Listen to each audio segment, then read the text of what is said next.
এভাবে ভাইয়া আমার সঙ্গে শারীরিক করার পরে ভাইয়া আমার খুবই কষ্ট হয় বলতে সকালবেলা দেখি যে মানে পুরো বিছনায় অনেকগুলা ব্লাডের। সাবস্ক্রাইব করুন আমাদের চ্যানেলটি এবং পাশে থাকা বেল আইকনটি বাজিয়ে দিন আমাদের পরবর্তী ভিডিওর আপডেট সবার আগে পাওয়ার জন্য। আমার সামনে যিনি বসে আছেন তার সঙ্গে একটু পরিচিত হচ্ছে। আপনি আপনার নামটা একটু বলুন তো প্রথমে। জি, আমার নাম রিয়া। ফাইন। আমার নাম হচ্ছে কিবরিয়া। রিয়া। ওকে, আমার নামের অর্ধেক আপনি নিয়ে নিয়েছেন। রিয়া নাম হচ্ছে আপনার ডাক নাম, তাই না? পুরো নামটা কি? আসলে ভাই আমি পুরো নামটা বলতে চাচ্ছি না। পুরো নামটা আপনি বলতে চাচ্ছেন না? আচ্ছা, মানে আপনি আপনার গল্পের যদি পুরো নামটা বলেন তাহলে হয়তো বা প্রবলেম হতে পারে, সে কারণে বলতে চাচ্ছেন না। ঠিক আছে। কোথায় জন্মেছেন আপনি? চট্টগ্রাম। বর্তমানে কোথায় থাকছেন, কোন জেলাতে? বর্তমানে ঢাকায় আছি, ঢাকা টালি অফিস ওই জায়গার নাম। টালি অফিস। জি ফাইন। রিয়া আজকে আমাদের সঙ্গে রয়েছেন। রিয়া, আপনার আনুমানিক বয়স কত? আমি আসলে বয়স জানি না, কিন্তু আমাকে কেউ জিজ্ঞাসা করলে আমি 25 বলি। 25 বলেন। 25 বছরের রিয়া, যিনি আসলে তার সঠিক বয়সটা জানেন না, জন্মেছিলেন চট্টগ্রামে এবং সে এখন মোহাম্মদপুরের ঢাকার কোন একটা এরিয়াতে আছে।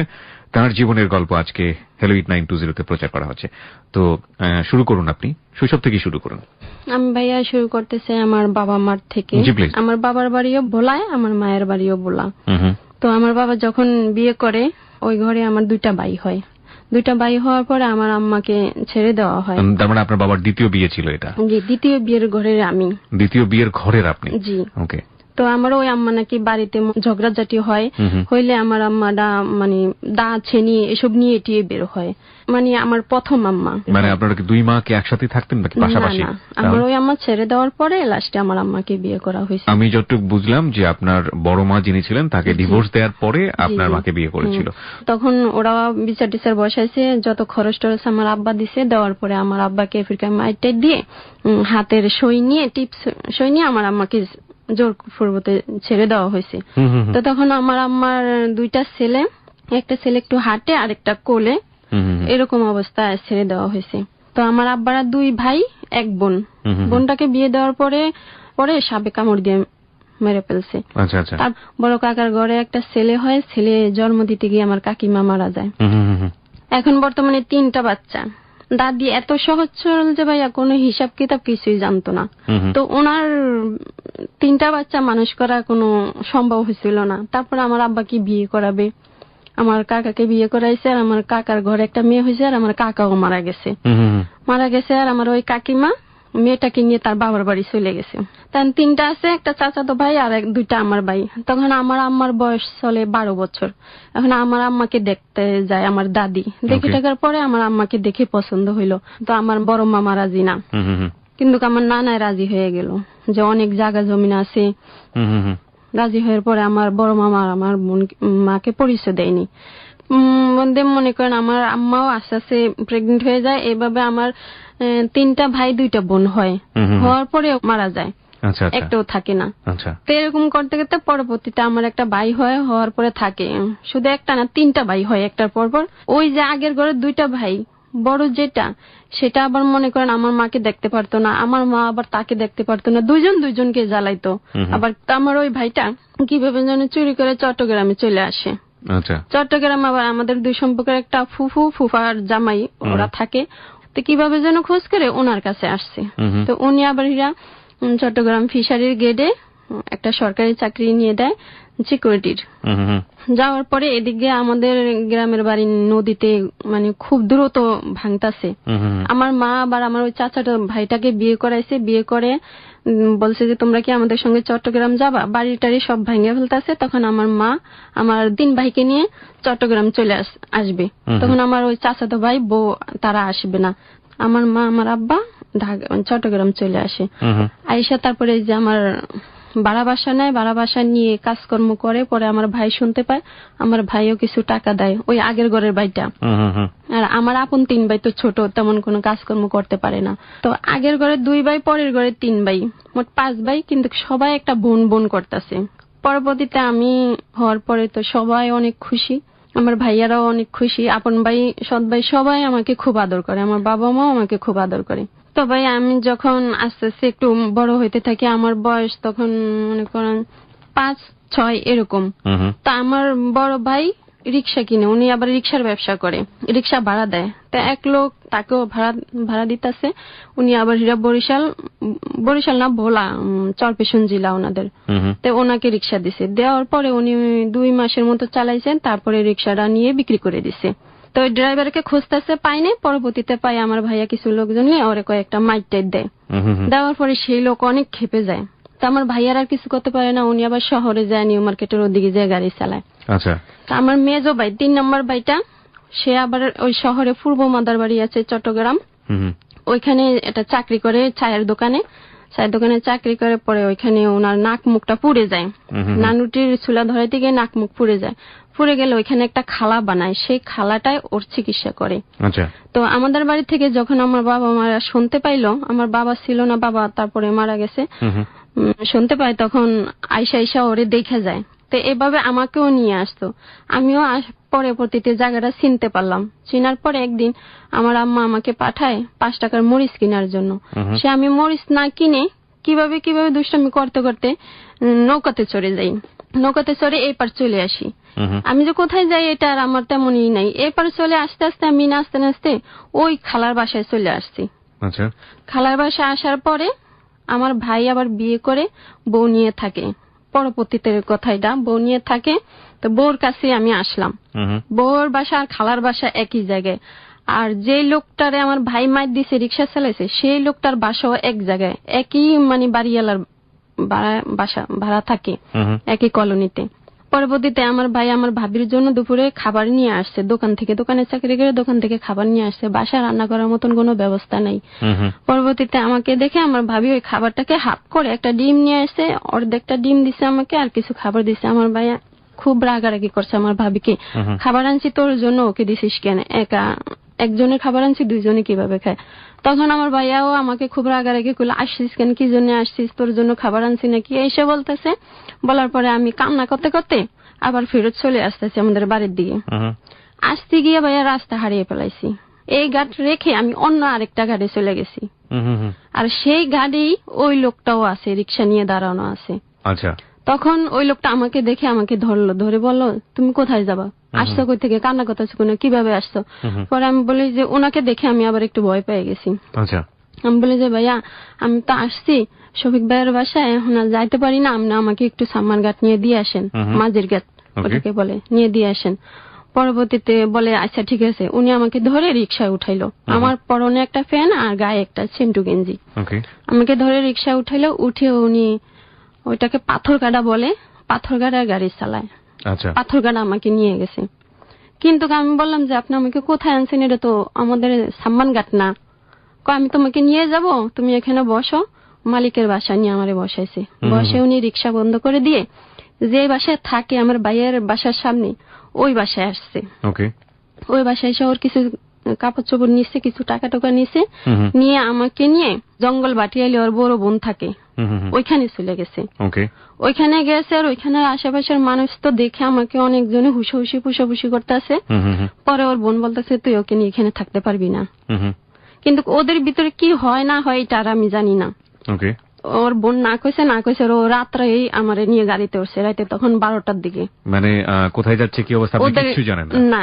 এখন আমি গাড়ির ভিতর অনেক কান্না করতেছি ভাই, কান্না করতেছি। ও আমার পিছনে পিঠে পায়ের এখানে সিমটি মারতেছে আর কানে কানে বলতেছে যদি একটু কান্না করিস তাহলে গাড়ি নিচে ফালাই দেবো, জানলা দিয়ে ফালাই দেবো, এরকম ভয়টা দেখায়। আবার গালের এরকম ধরে মুচড়িয়ে দেয় যাতে কান্না না করে। পরে আশেপাশে সিটের মানুষের জিগায় কি ব্যাপার ভাই, মেয়েটা কান্না করতেছে কেন? বলে ভাই আমার বোনের বাসাতে বেড়াইতে আসছে, আমার ছোট বোন, আমার আম্মার জন্য কান্না করে, এরকম বলে। আর ওই কানে কানে আমাকে এসব কথা বলে, আর আমার অনেক জোরে জোরে চামড়া এরকম মুচড়িয়ে দেয়, সিমটি দেয়। তখন আমি চুপ হয়ে যাই। পরে ও এরকম করতে আমি এক সময় ঘুমায় গেছে অনেক রাত। ভোরে মানে ওরা নামছে গাড়ির থেকে, নামার পরে আবার লঞ্চে চড়তে হয়। লঞ্চে চড়ার পরবর্তীতে ওদের বাড়িতে যাইলে দেখি যে ওদের ছোট ছোট আমার মতো বয়সী বা আমার থেকে একটু কম বেশি হবে 3টা ভাই বোন, ছোট ছোটই ওদের। আর ওরা বড় আছে আরো 5-6 জন, ওরা 8 ভাই বোন। তো এখানে নিয়ে আমাকে রাখে, এই আমার জীবন শুরু হয় এখান থেকে। ওখানে নিয়ে যে আপনাকে রাখছে, ওই ছেলে তো আপনার পরিবারের সাথে পরিচিত ছিল কোনো না কোনো ভাবে, কারণ আপনার বড় ভাইয়ের রিক্সা সে চুরি করেছিল। তো কোনোভাবে কি আপনার বাড়িতে এটা খোঁজ পায়নি যে আপনাকে এভাবে সে নিয়ে গেছে? না, ও আবার মনে করেন বাড়িতে এসে 2 দিন থাইকে আমার রেখে আবার চট্টগ্রাম চলে আসছে। চট্টগ্রাম এসে রিক্সা চালাইতেছে। তো আমার সবার ভিতরে জানাজানি হয়ে গেছে। আমার এই ভাইয়ের কাছে ফোন দিছে যে এই ভাইয়ের বাসার সামনে ও থাকে। তখন আমার এই ভাইও জানে যে না, এই লোক তো এখানে আছে। তখন কিছুতে ওরে মান করে না, কিন্তু আমাদের বাড়িতে আমাকে অনেক খোঁজাখুঁজি করছে। খোঁজাখুঁজি করার পরে আস্তে আস্তে এক পর্যায়ে ভাবছে যে মরে গেছে, অনেক কবির। আপনি যখন ওই সময়টাতে ওর বাড়িতে থাকতেন, ওর বাবা মা কি আপনার বাবা মা আপনার ফ্যামিলি সম্পর্কে জানতো না? না, কিছুই জানতো না। ওর বাবা মাকে ও কি বলেছিল? ওর বাবা মাকে কি বলেছে সেটাও আমি জানি না। ওর বাবা মা আপনার সঙ্গে কিছু কোনো আচরণ করতো? হ্যাঁ, খুব অনেক। ওর বাবা মা আমার সঙ্গে, ওর বাবাটা খুব ভালো ছিল। ওর মা আমার প্রতি যেরকম নির্যাতন করছে, কোন মা যদি কারো প্রতি। আপনার কাছ থেকে আপনাকে ওখানে রেখে চট্টগ্রাম আবার চলে আসলো, 2 দিন পরে আবার চলে আসলো। কি পরিচয় রেখে আসছিল, কি হয়েছিল আপনি কিছু না, আমি এসব কিছু জানি না। তখন আপনার বয়স কত ছিল আনুমানিক? ভাইয়া আমি কি বলবো, না ভাইয়া, আমি কাপড় চোপড় ছাড়াই ফুসকুনিতে লাফিয়ে পড়ে গোসল করতাম। একেবারেই ছোট যেটাকে বলে। মানে আপনার ভাইয়ের বাসায় যাওয়ার জন্যই আপনার মূলত বিপদটা ঘটলো, এবং আপনার ভাই পছন্দ করেনি আপনাকে? করেনি। আমার ভাই আপনার আপন ভাই ছিল না সৎ ভাই ছিল? আমার আপন ভাই ছিল। ওকে। তার পরবর্তীতে আমাকে ওইখানে নিয়ে যায় ওর আম্মা। গ্রামের বাড়িতে ভাইয়া আস্তে আস্তে একটু একটু করে বড় হইতেছে। আর আমি তো আমার গ্রামের চট্টগ্রাম বাড়ি এটুকুই শুধু জানি, কিন্তু কিভাবে আসতে হয়, কোথা থেকে কোথায় যাইতে হয়, ঠিকানা মিকানা আমি কিছুই জানি না। আচ্ছা। তো ওদের বাড়িতে 7টা ঘর, 7টা ঘরের ভিতরে ওরাই শুধু আলাদা।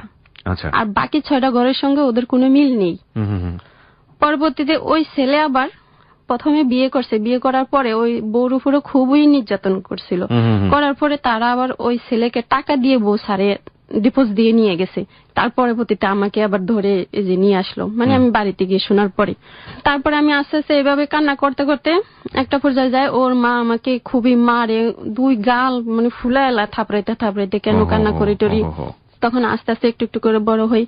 মানুষের মরিচ, তারপরে ডাল, এসবের সিজন যখন আসে তখন ভাইয়া এগুলো তুলতে এত রোদ ভাইয়া, মানে জান বের হয়ে যায়, মানে ওই রোদরে এগুলো তুলতে হয়। সারাদিন তুললে মানে যতগুলো তুলতে পারি ওগুলোর 5-6 ভাগ করার পরে একটা ভাগ আমাকে দেয়, দিলে সেগুলো বাসায় আনতে হয়। না করলে না ভাইয়া সারাদিন ও খাবার দেয় না। আর এত অভাব, কচু গাছ না ভাইয়া সিদ্ধ করে, শুধু লবণ দিয়ে সিদ্ধ করে ওগুলাই ফেলেটে বাইরে বাইরে দিত, আর ওগুলাই খেতাম। তারপরে ভাইয়া লাকড়ি টোকায় আনতে হইতো, পাতা কুড়ায় আনতে হইতো। আমার পক্ষে ওই বস্তা আগলা করার ওইটা উসকে আনতে পারতাম না। হ্যাঁ, ছিঁড়ে আনলে বস্তা ছিঁড়ে যাইতো, চুল ধরে অনেক মাই দিত ভাইয়া। আর খুব খালি গায়ে থাকতাম, তারপরে একটা কিছু কিনে দিতে পারতো না। তারপরে এইভাবে আমার দিনগুলো যায়। যাওয়ার পরে ও 8-9 মাস পরে আবার বাড়িতে যায়। বাড়িতে যাওয়ার পরে তখন ভাই আমি হাতে পায়ে গায়ে করতে একটু বড়ই হয়েছি। হওয়ার পরে ও আমাকে কাছে টানে, ডাক দেয়, চকলেট টকলেট কিনে এনে ডাক দেয়, দিয়ে গাল টাল ধরে। তা না আমার কাছে কেমন জানি লাগলো। ওর এখন আর আমি ও চকলেট বা যে কোনো কিছুই দেখ, আমি আর ওর কাছে যাই না। তখন নাকি ওর মায়ের কাছে বললো যে আমি ওকে বিয়ে করব, মানে এটা আমাকে বিয়ে করব। আপনি পরবর্তীতে শুনেছেন? শুনেছি। পরবর্তীতে ওর মা বলতেছে যে ও তো এখনো ছোট, এত তাড়াতাড়ি বিয়ে করা যাবে না। এই লোকটা বিবাহিত ছিল আগে? জি, আগে বিবাহিত ছিল। পরবর্তীতে ওর মা বলছে যে না, এত ছোট করা যাবে না। ওর বাপ শুনে খুবই রাগ করছে। রাগ করার পরে ও কিছুদিন থাকে, 10-15 দিন থেকে আবার চট্টগ্রাম চলে গেছে।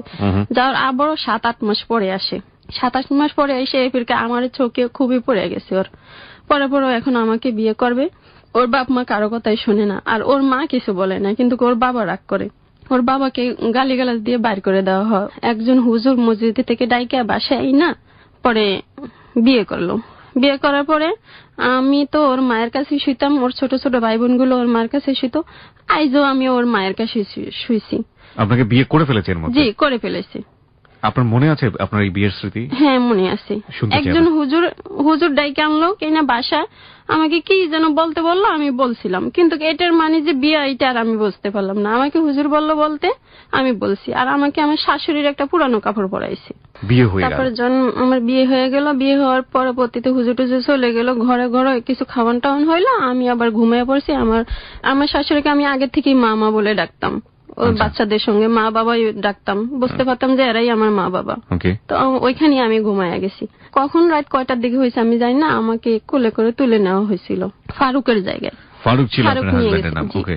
ও নিয়ে গেছে, নিয়ে যাওয়ার পর ও যখন আমাকে লাড়সাড় করতেছে তখনই আমি সজাগ হয়ে গেছি। সজাগ হয়ে যায় আমি একটা চিৎকার দিছে, আমার মুখটা ধরে খুব জোরে একটা মানে চিপ দিছে, আমার একবারে গাল দিয়ে রক্ত বের হয়ে গেছে। পরবর্তীতে এখন আমি আর শিক্ষা দিতেছি না, পরে ও আমার লগে অনেক ধরনের জোরাজোরি করতেছে। পরবর্তীতে ওর গামছা দিয়ে আমার 2টা পা, ওইটা ভাইয়া তক্তালা চকি পয়া, 2 পাশে পয়া আছে, পয়ার সঙ্গে মানে পা 2টাকে বাঁধার পর আর হাত 2টা ওর হাত দিয়ে আমাকে চেপে ধরে রাখে। এভাবে ভাইয়া আমার সঙ্গে শারীরিক করার পরে ভাইয়া আমার খুবই কষ্ট হয় বলতে সকালবেলা দেখি যে মানে পুরা বিছনায় অনেকগুলা ব্লাডের। পরে ও দেখার পরে আমি আর উঠে দাঁড়াইতেও পারছি না, এমনকি কোনো কিছু করতে পারছি না। তারপরে আমার শাশুড়িকে শুনতেছে যে এত চিল্লাফিল্লা করতেছি, একই তো ঘর, খালি রুম আলাদা আলাদা, মাঝখান দিয়ে একটা পার্টিশন, তাও পাতার পার্টিশন। আমার শাশুড়ি কিছুই বলে না। তারপরে এরকম করার পরে সকালবেলা যখন দেখে যে পড়ে আছে, পরবর্তীতে ওদের চরবেশন থানা, চরবেশন জেলায় ওদের আমাকে চরবেশন নিয়ে যায় রিক্সা দিয়ে। যখন আমাকে মহিলা ডাক্তার দেখার পরে 3টা সেলাই করা হয়। 3টা সেলাই করার পরে মহিলা জিজ্ঞাসা করে, উনি আপনার কি হয়, কেন এমন হয়েছে, কিভাবে এমন হয়েছে? তো ওয়াইফ বলে পরিচয় দিছে। দেওয়ার পরে মহিলা খুব রেগে গেছে। ডাক্তার রেগে যাওয়ার পরে বলে যে আপনাকে এখনই থানায় দিব, এই করব সেই করব। রেগে যাওয়ার পরে ওইখান থেকে কোনো মতে হাতে পায়ে ধরে টরে নিয়ে আসে। আর আমার কোনো অসুখ হইলে আমাকে ডাক্তারের কাছে নেয় না। আচ্ছা। তো এরকম করে ও 2-3 দিন থেকে আবারও চট্টগ্রাম চলে যায়। 8-9 মাস পরে আবার বাড়িতে যায়। বাড়িতে গিয়ে একই রকম কাজ করা হয় ভাই আমার লগে। তো তখন আবার মানে 2-3 মাসের মতো থাকে। তো 2-3 মাসে আমার লগে কয়েকবারই এরকম করা হয়। ওকে। তারপরে আমি এভাবে প্রেগনেন্ট হয়ে যাই। প্রেগনেন্ট হওয়ার আগে আমি আপনাকে জানতে চাই, সেটা হচ্ছে যে মেয়ে হওয়া বলে একটা ব্যাপার থাকে প্রকৃতির নিয়ম অনুযায়ী, সেটা কি সেই সময় সেই বয়সে আপনি হয়েছিলেন? না ভাইয়া, সেটা আমি সেই সময় হইনি। তাহলে আপনি কিভাবে মানে প্রেগনেন্ট হবেন? ভাইয়া এটার মানে আমিও বুঝি নাই, আর আপনি যে প্রেগনেন্ট হয়েছি এটাও আমি বুঝিনি। যখন আমি আস্তে আস্তে একটু বড় হই, তখন আমার আস্তে আস্তে মানে পেট বড় হইতে থাকে, তখন এটা আমার শাশুড়িরা ফলো করে, এটা আমি বুঝতে পারিনি। নোট অন দ্যাট পয়েন্ট, প্রিয় শ্রোতা, এই বিষয়টাকে আপনারা যারা অশ্লীল মনে করছেন তাদের জন্য একটু বলতে চাই, this is very hardest reality. আমাদের সোসাইটিতে এই ধরনের ঘটনা যে ঘটে না তা কিন্তু নয়। ওর ক্ষেত্রে যেটা হয়েছে একটা অন্যরকম একটা ইনসিডেন্ট, কিন্তু বাল্যবিবাহের জায়গাটি থেকে এই যে প্রেগন্যান্সি কিংবা এই যে অনাকাঙ্ক্ষিত সন্তান এবং একটা মেয়ের প্রতি শারীরিক যৌন আচরণের ক্ষেত্রে যে অন্যায় আচরণ, এগুলো কিন্তু আমাদের সমাজে হরহামেশাই ঘটছে, কিন্তু আমরা এগুলো নিয়ে কখনোই ফোকাস বা লাইমলাইটে বা সেই অর্থে গণমাধ্যমে তেমন কোনো কথাবার্তা শুনি না। যেহেতু ওর বলার সুযোগ হয়েছে, সুতরাং আমরা এই জায়গাটি থেকে এই বিষয়টিকে আমরা ওর প্রতি যে অত্যাচার সেই পার্সপেক্টিভ থেকেই, সেই ভিশন থেকেই যেন আমরা বিষয়টিকে বিচার করি, অন্য কোনো দৃষ্টিভঙ্গি থেকে, অন্য কোনো ট্যাবু থেকে যেন আমরা আমাদের আজকের ঘটনাটিকে না নিই। এবং আমার বিশ্বাস হেলুইট 920 সচেতন শ্রোতা যারা রয়েছেন তারা বিষয়টিকে ঠিক সেভাবেই নেবেন। হ্যাঁ বলুন। তারপরে আমার শাশুড়িরা এইসব ফলো করে বা বাড়ির সবাই ফলো করে। তা আমাকে অনেক চাচি টাচি জিজ্ঞাসা করে, তোর এরকম কেন, জামাটা আমার গায়ে দিয়ে ভালো করে থাক, এরকম হয়েছে। সবাই একটু মানে অন্য এগুলো নিয়ে মানে আলোচনা করতেছে। না ভাই আমি বুঝতাম না, আমি বুঝতে পারছি তখন সবার কাছে যখন শুনতে পারতাছি, আস্তে আস্তে একের পর এক দিনের পর দিন শুনতে পারতাছি, তখন থেকে আমি মানে বুঝতে পারতাছি। তখন 5 মাস যখন হয়, 5-6 মাস, তখন আমার প্যাডির ভিতরে নড়চড় করে। তখন আমি আমার মাকে বলি, শাশুড়িকে বলি, মা আমার এদিক দিয়ে ব্যথা করে নড়ে সরে। তখন আমার শাশুড়িকে চুপ থাক, মানে অনেক রাগ টাগ করে, এরকম করে রাখে। তো যখন হবে ভাই আমি খুব ব্যথায় অনেক যন্ত্রণা করতেছি, কিন্তু হওয়ার 1 সপ্তাহ আগের থেকেই আমি ব্যথায় ভুগতেছি, কিন্তু কেউ একটু মাথা ঘামায় না আমারই নিয়ে। পরে আমার হাজবেন্ড চট্টগ্রাম থেকে চলে আসছে। চলে আসার পরে যেদিনকে আমার হবে, আমার ডাক্তারের কাছে নেয় না, ওরা ভয়তে। একবার ডাক্তারের কাছে নিয়ে ওরা ভীষণ ভয় পাইছে, পুলিশে দিয়ে দেয়। এখন তো প্রেগনেন্ট অবস্থায় যদি নেয় তাহলে তো আরো বিপদে পড়ে যাবে। তো ভাইয়া ওদের দেশে এরকম নাকি বাচ্চা হইতে যদি কষ্ট হয় তাহলে হুজুর থেকে বা কবিরাজ থেকে তাবিজ আনে, পানি পড়া নিয়ে আসে। পানি পড়া মানে তাবিজ আনে, একটা তাবিজ, ওইটা মনে করেন বাচ্চা হওয়া পর্যন্ত বাধা থাকবে। বাচ্চাটা যখন হওয়ার সঙ্গে সঙ্গে এটা খুলে ফেলতে হবে, না হলে নাকি নারী টারিও বের হয়ে যায়, এরকম শুনেছি। আচ্ছা, আমার ক্ষেত্রে এরকম করছে। আবার কি মক্কার একটা ফুল, ওই ফুলটা মানে শুকনা ফুল, ওইটাকে যখন পানিতে ভিজানো হয় ওইটা একবারে পুরাটা মেলে যায়, তাজা হয়ে যায়। ওই ফুলটারও পানি খাওয়াইছে, রসুন টসুন সেই চামিচে কতগুলা খাওয়াইছে। এরকম করার পরে তারপরে ভাইয়া বাচ্চা হয় যে ভাইয়া 2টা বাচ্চা, মানে টুইন ছিল আপনার? ও মাই গড। একটা মেয়ে একটা ছেলে। আর 2টা বাচ্চা ভাইয়া দেখলে মনে হবে যেন বিড়ালের বাচ্চার মতো, এতটুকু বাচ্চা। আমি জীবনে এরকম বাচ্চা দেখি নাই। বাচ্চা হওয়ার পরে আমার না মাথায় রক্ত উঠে গেছে, আর রক্তটা ভাই আমার নাক দিয়ে আসে, কখনো কাশি দিলে মুখ দিয়েও আসে। পরবর্তীতে ডাক্তারের সঙ্গে যে আলাপ করছে আর পরে ওরা বলছে যে ওরে শুইতে দিয়েন না, ওরে মাথা সঙ্গে বালিশ দিয়ে ওরে ঠেকে বসে রাখেন যাতে রক্তটা নিচের মুখে নেমে আসে, আর কিছু ওষুধও দিছে। দেওয়ার পর আমার শাশুড়ি আমারে 5 দিনের মাথায় রান্নাঘরে যাইতে বলতেছে। রান্নাঘরে যায়, বাচ্চা দুটো কি বেঁচে ছিল? জি বেঁচে ছিল। ওকে। রান্নাঘরে যাইতেছে, আমি রান্নাঘরে যাই খের দিয়ে চুলায় জাল দিতেছি। তো তখন ভাইয়া শীতকাল ছিল, বাচ্চা দুটাকে ঘুম পড়াইছে আমার শাশুড়ি, আমি ওদেরকে আমি নিজেকে করতে পারি না এখনো। আমি রান্নাঘরে করতেছি, সে যেন কোথায় গেছে। ছেলেটা প্রসাব করে দিছে, প্রসাব করে ও কান্না করতেছে। এখন আমি বুঝতে পারতেছি না যে আমি এখানে জাল দিব না ওদের কাছে যাব। আমি জালই দিয়ে যাচ্ছি খের দিয়ে। তো আমার হাজবেন্ড কোথা থেকে আসছে এটু আর আমি জানি না। রান্নাঘর আর শোয়ার ঘরটা আলাদা আলাদাই। ও আয়েশা ওর গায়ের থেকে খেতাটা নিয়ে ছেলেটার মুখটা চাইবা ধরছে, চাইবা ধরে রাখছে। তখন আমি এই জিনিসটা ফলো করলাম যে ও এতক্ষণ কি জোরে জোরে কান্না করতেছে, এখন যে আর কান্না করে না, পড়ে গেছে নাকি। আমি আবার কিছু লাঠি দিয়ে জালটারে বাইরে নিবে, তারপরে গেছি, যাই দেখি যে ও ওইরকম ওরে এরকম মুখটা চাইপা ধরে রাখছে। পরে আমি হাই করে এরকম ওরে ধাক্কা দিছে, ও আবার পড়ে গেছে। আর ভাইয়া ওইখানে একটা বাঁশ ছিল, এরকম বাঁশ না ভাইয়া, ওইটা মাথা আবার মুনছা, ওইটা দিয়ে যে ধান টান করে গাঁথা করে, গাঁথার ভিতরে ধান দিয়ে করে ওইটা দিয়ে আমার একটা মাথায় বাড়ি দেয় আপনার হাজবেন্ড। জি, মাথায় বাড়ি দিলে আমি আবার ওইখানে সেন্স হারিয়ে ফেলি এরকম। আমি এমনি খুবই ক্লান্ত ভাই, আমার সবসময় ব্লাড ভাঙতেই আছে। পরে ওর এত জোর ভাইয়া, চোখগুলো লাল হয়ে যায় যখন রাগ হয়, আর জিহ্বা পুরাটা বের করে ফেলে, বের করে জিহ্বা কামড় দিয়ে তারপরে মারে। আবার পড়ে গেছে, এর ভিতরে আবার আমার গলাটা টিপে ধরছে। তো ওই মুহূর্তে আমার শাশুড়ি আসছে, আইসা দেখে যে এরকম। পরবর্তীতে আমার সারা ঘরে ব্লাড টেলাট পরে এর ভিতরে আমাকে গড়াগড়ি খাওয়াচ্ছে, আমার গলাটা টিপে ধরছে। পরে আমার শাশুড়িকে যদি মরে যায় তখন কি করবি, তখন পারবি নিজের বাঁচাইতে, সে বলে তারপর ওরা ছুটাই এরপরে আমার ধৈরা চোখেতে শোয়াইছে। চোখেতে শোয়া আমার শাশুড়ি আমার নাকে মুখে পানি টানি নাকি ছিটাইছিল। আবার কে যেন জানলা দিয়ে, ওদের সঙ্গে কারো লগে কোনো মিল নাই, আমার সঙ্গে যদি কারো লগে কথা বলে তাহলে তাদের সঙ্গে মারপিট বাজিয়ে দেয়। মানে আপনার হাজবেন্ড? জি। আগের বউডারকে নাকি এরকম আশেপাশের মানুষের তাল দিয়ে তারপরে বের করে দিছে। এজন্য ওরা কারো লগে মিশে না, ওদের কারোর সঙ্গে মিশতে দেয় না। জি, এরকম করার পরে ভাইয়া বাচ্চা দুটার বয়স 2.5 মাস, 2 থেকে 2.5 মাস। তখন আমার হাজবেন্ড আবার চট্টগ্রাম আসে, আইসা আমাদের বাড়িতে আসে। ও তো আমাদের বাড়ি চিনে। আইসা আমার আম্মাকে সালাম দেয়, দিয়ে বলে যেটা হয়ে গেছে, আপনাদের নাতি হয়েছে, এখন দেখতে যাবেন না। আমার আম্মা তো খুশিতে পুরা পাগল, আমার মেয়ে বাইসা আছে। আমার বাইরে শুইনা দোকান থেকে তারা খুব হুমকি টুমকি দিয়ে আমার ওই ভাই লাঠি টাঠি নিয়ে আইসে ওরে মারবে আবার। কিন্তু আমার মা ঠেকেছে যে দেখ তোর বোনই বাইসা আছে, শুধু তা না তোর বলে ভাগনা ভাগ্নি হয়েছে, এখন ঠান্ডা মাথায় কি করবি এইটা ভাব। এটা চিন্তা ভাবনা করে আমার মা আমার বাইকে করছে, আর আমার জামাই এখান থেকে চলে আসছে। 1 মাস না 15 দিন এরকম পরে আমার আম্মা 2টা ভ্যান গাড়ি বইরা অনেক কিছু নিয়ে গেছে, ল্যাপটপ, হাঁস মুরগি। তারপরে আপনার মা? জি, আমার মা। আপনার মা? হ্যাঁ। কত বছর পর এটা হয়? আমি অনুমানিক বছর হিসাব জানেন না আপনি? ওকে। আপনার মার চেহারা তখন মনে আছে? আপনার যখন এই ঘটনাটা ঘটছে, আপনার মা যখন আপনার বাড়িতে আসছে এত কিছু নিয়ে? না ভাই, আমার মনে ততক্ষণে মার চেহারাও ভুলে গেছেন? না। This is the real fact, প্রিয় শ্রোতা। ওর মার চেহারাও মনে করতে পারছে না, এমন সময়ের ঘটনা। কারণ এত ছোটবেলায়ও হারিয়ে গিয়েছিল, এবং যতদিন পরে মা ওর বাড়িতে আসছে, ওর যখন সন্তান হয়ে গেছে, তখন মার চেহারাও মনে করতে পারছে না। এই যে এতদিন সময় গেল, আপনি আপনার হাজবেন্ডকে কখনো বলেন নাই যে আমার আসল মায়ের কাছে নিয়ে যাও, বা এরকম কিছু বলেন? হ্যাঁ ভাইয়া, আমি যখন থেকে ওই বাড়িতে গেছি তখন থেকেই আমি অনেক কাঁদতাম, যেখানে সেখানে বসে থাকতাম, খাইতাম না, ওদের কারো লগে মিশতাম না। আমি বাড়ি যাব, আমি আমার আম্মার কাছে যাব, আমি বাড়ি যাব। তখন আমাকে সব সময় খালি আমার শাশুড়ি মারতো, মাথা চুল ধরে বেড়ার সঙ্গে বা যে কোনো পালার সঙ্গে, ওদের তো পালাগুলো বাঁশের পালা বলে, ওগুলা খুঁটিগুলারে, ওগুলোর সঙ্গে ঢুসিয়ে দিত, চুল ধরে এরকম টান দিত, চুল ধরে আবার 2 গালে থাপড়াইতো। আমি মার খাইতে খাইতে এক পর্যায়ে ভুলে গেছি সবকিছু। আর সবসময় কাজে কর্মে পাঠাইতো, ওইখানে গিয়ে আমি বসে বসে কাঁদতাম অনেক। আচ্ছা আচ্ছা, হ্যাঁ বলুন। তার পরবর্তীতে আমার জামাই চলে যায় ওনার কাজে। আমার মারা তার 15-20 দিন পরে এগুলো মেনেজ করে ওরে খবর দেয়। জামাই থেকে ঠিকানা মিকানা জানার পরে আমরা 15-20 দিন পরে যায়, সবকিছু নিয়ে যায়, ল্যাপটপ, হাঁস মুরগি মানে ইত্যাদি যা লাগবে যাবতীয় 2টা ভ্যান গাড়ি ভরে এসব নিয়ে যায়।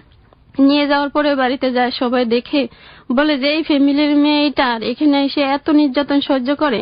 এর ভিতরে ভাইয়া একটা কথা আমি ভুলে গেছি, একটু পিছনে যাচ্ছি। বলুন। আমার একবার আমাকে খাইতে দেওয়া হয়েছে, তখন একটা বাচ্চা আমার কোলে, যত সম্ভব ছেলেটা। তো কলসি এই পাশে আবার আমার কলসি আছে, কলসির মুখে একটা কাঁচের প্লেট রাখছিলাম আমি। তো আমার হাজবেন্ড বলছে প্লেটটা কিন্তু পড়ে যাবে, হাতের লাড়া খাইলে প্লেটটা নিচে রাখ। আমি আবার রাখি না, আমি কিছু পড়বে না বলে আমি বাদে খাচ্ছি। তো না এই হাতটা লাড়া দিছে আর আমার হাতের কোন লগে প্লেটটা পড়ে ভেঙে গেছে।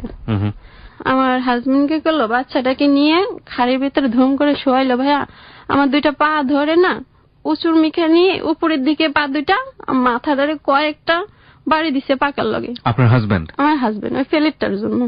ওইখান থেকে ভাইয়া আমার মাথায় খুবই সমস্যা, আজ পর্যন্ত আমি মানসিক রোগে ভুগতাছি। কয়েকটা বাড়ি দেয় মাটির লগে, অনেক 4-5টা দেয়, পা দুইটাকে উপর ধরে। পরবর্তীতে আমি আবার এখানে যাচ্ছি, এই কথাটা বলতে ভুলে গেছি। অনেক রকম ভাবে নির্যাতন করছে, বুঝতে পেরেছি আপনার উপর অনেক নির্যাতন করতো। হ্যাঁ, তারপরে আমার আম্মারা যাইলে মানুষ এরকম ভাবে যে ফ্যামিলির মেয়েটা এখানে এসে এরকম ভাবে অত্যাচার করতেছে। এসে পরে আমার মারা যায় চলে আসে, আমার মারা যায় তারপর দুপুরে খায়, রাত্রে খায়, তারপরের দিন সকালবেলা খাওয়া দাওয়া করে চলে আসে। এডুকের ভিতরে আমার একবার মার দিছে, এডুক সময়ের ভিতরে আমার আম্মাদের সামনে আমাকে একবার মারছে। আমাদের বাড়ি থেকে ভাই 8 কেজি চাল ধরবো ওরকম একটা পাতিল নিছে। আমার শাশুড়ি বলতেছে নতুন পাতিলে ভাত বসাইতে, আমার হাজবেন্ড বলতেছে দাদার পুরানো পাতিলে ভাত বসাইতে। এখন আমি কারটা শুনবো? আমি আমার শাশুড়ির ডাই শুনছি। এটা কেন করলাম? সবাই তো পুরোপুরি অবাক হয়ে গেছে। তারপর দিন সকালবেলা না খেয়ে সবাই চলে গেছে। রাগ টাগ করে সবাই চলে গেছে। যাওয়ার পরে বলতে আমার শাশুড়ি এখন আর আমাকে খাবার দেয় না, বলে মা বাবা আসতে এখন তোমার তেল বেড়ে গেছে, মানে বিভিন্ন রকমের কথা বলতেছে। আমাকে জুদা করে দেওয়া হইলো। জুদা মানে আলাদা করে দেওয়া হলো। আপনি এতদিন পর আপনার মাকে দেখলেন, আপনার অনুভূতিটা কেমন ছিল? ভাই আমার কোনো অনুভূতি ছিল না, যেটা আমার মাকে জ্বরে ধরি বা মাকে যেই করে আমার কাছে সব মা, ভাই, ভাবি। আমি তো কোনো সময় ভাবি টাবি দেখি নাই, ভাই করে ছোট ছোট দেখেছি। যে যা জ্বরে ধরবে এরা, মানে সবই আমার পর মনে হয়েছে। আপন বলতে একটা আগ্রহ যে ভিতরে আমার আপন জন এদের কাছে যাই, এরকম কোনো হয়নি। এই জন্যই আমরা বলে থাকি যে life is more than drama, জীবন নাটকের চেয়ে অনেক অনেক বেশি নাটকীয়। এই সিনটাই যদি আপনি নাটকে দেখতেন তাহলে বহুবার এক একটা সিন বহু রকম করে ক্যাপশন দিয়ে, বহুবার বহু অ্যাঙ্গেল থেকে ক্যামেরা ঘুরিয়ে মাকে বুকে জড়িয়ে ধরা, বিভিন্ন রকমের বিভিন্ন কিছু করে দেখানো হতো। এবং এই সিনটা দেখাতেই মোটামুটি 3 দিন 3টা সিরিয়াল এবং 3 সপ্তাহ মোটামুটি পার করিয়ে দেওয়া হতো। কিন্তু দ্য হার্ডেস্ট রিয়েলিটি ইজ কোনো ফিলই হয়নি এই মেয়েটার। ওকে, যাই হোক, তারপর আমার শুধু আপনজন ওদেরকেই মনে হয়েছে ভাই। ও যে আমার স্বামী তাও মনে হয় না।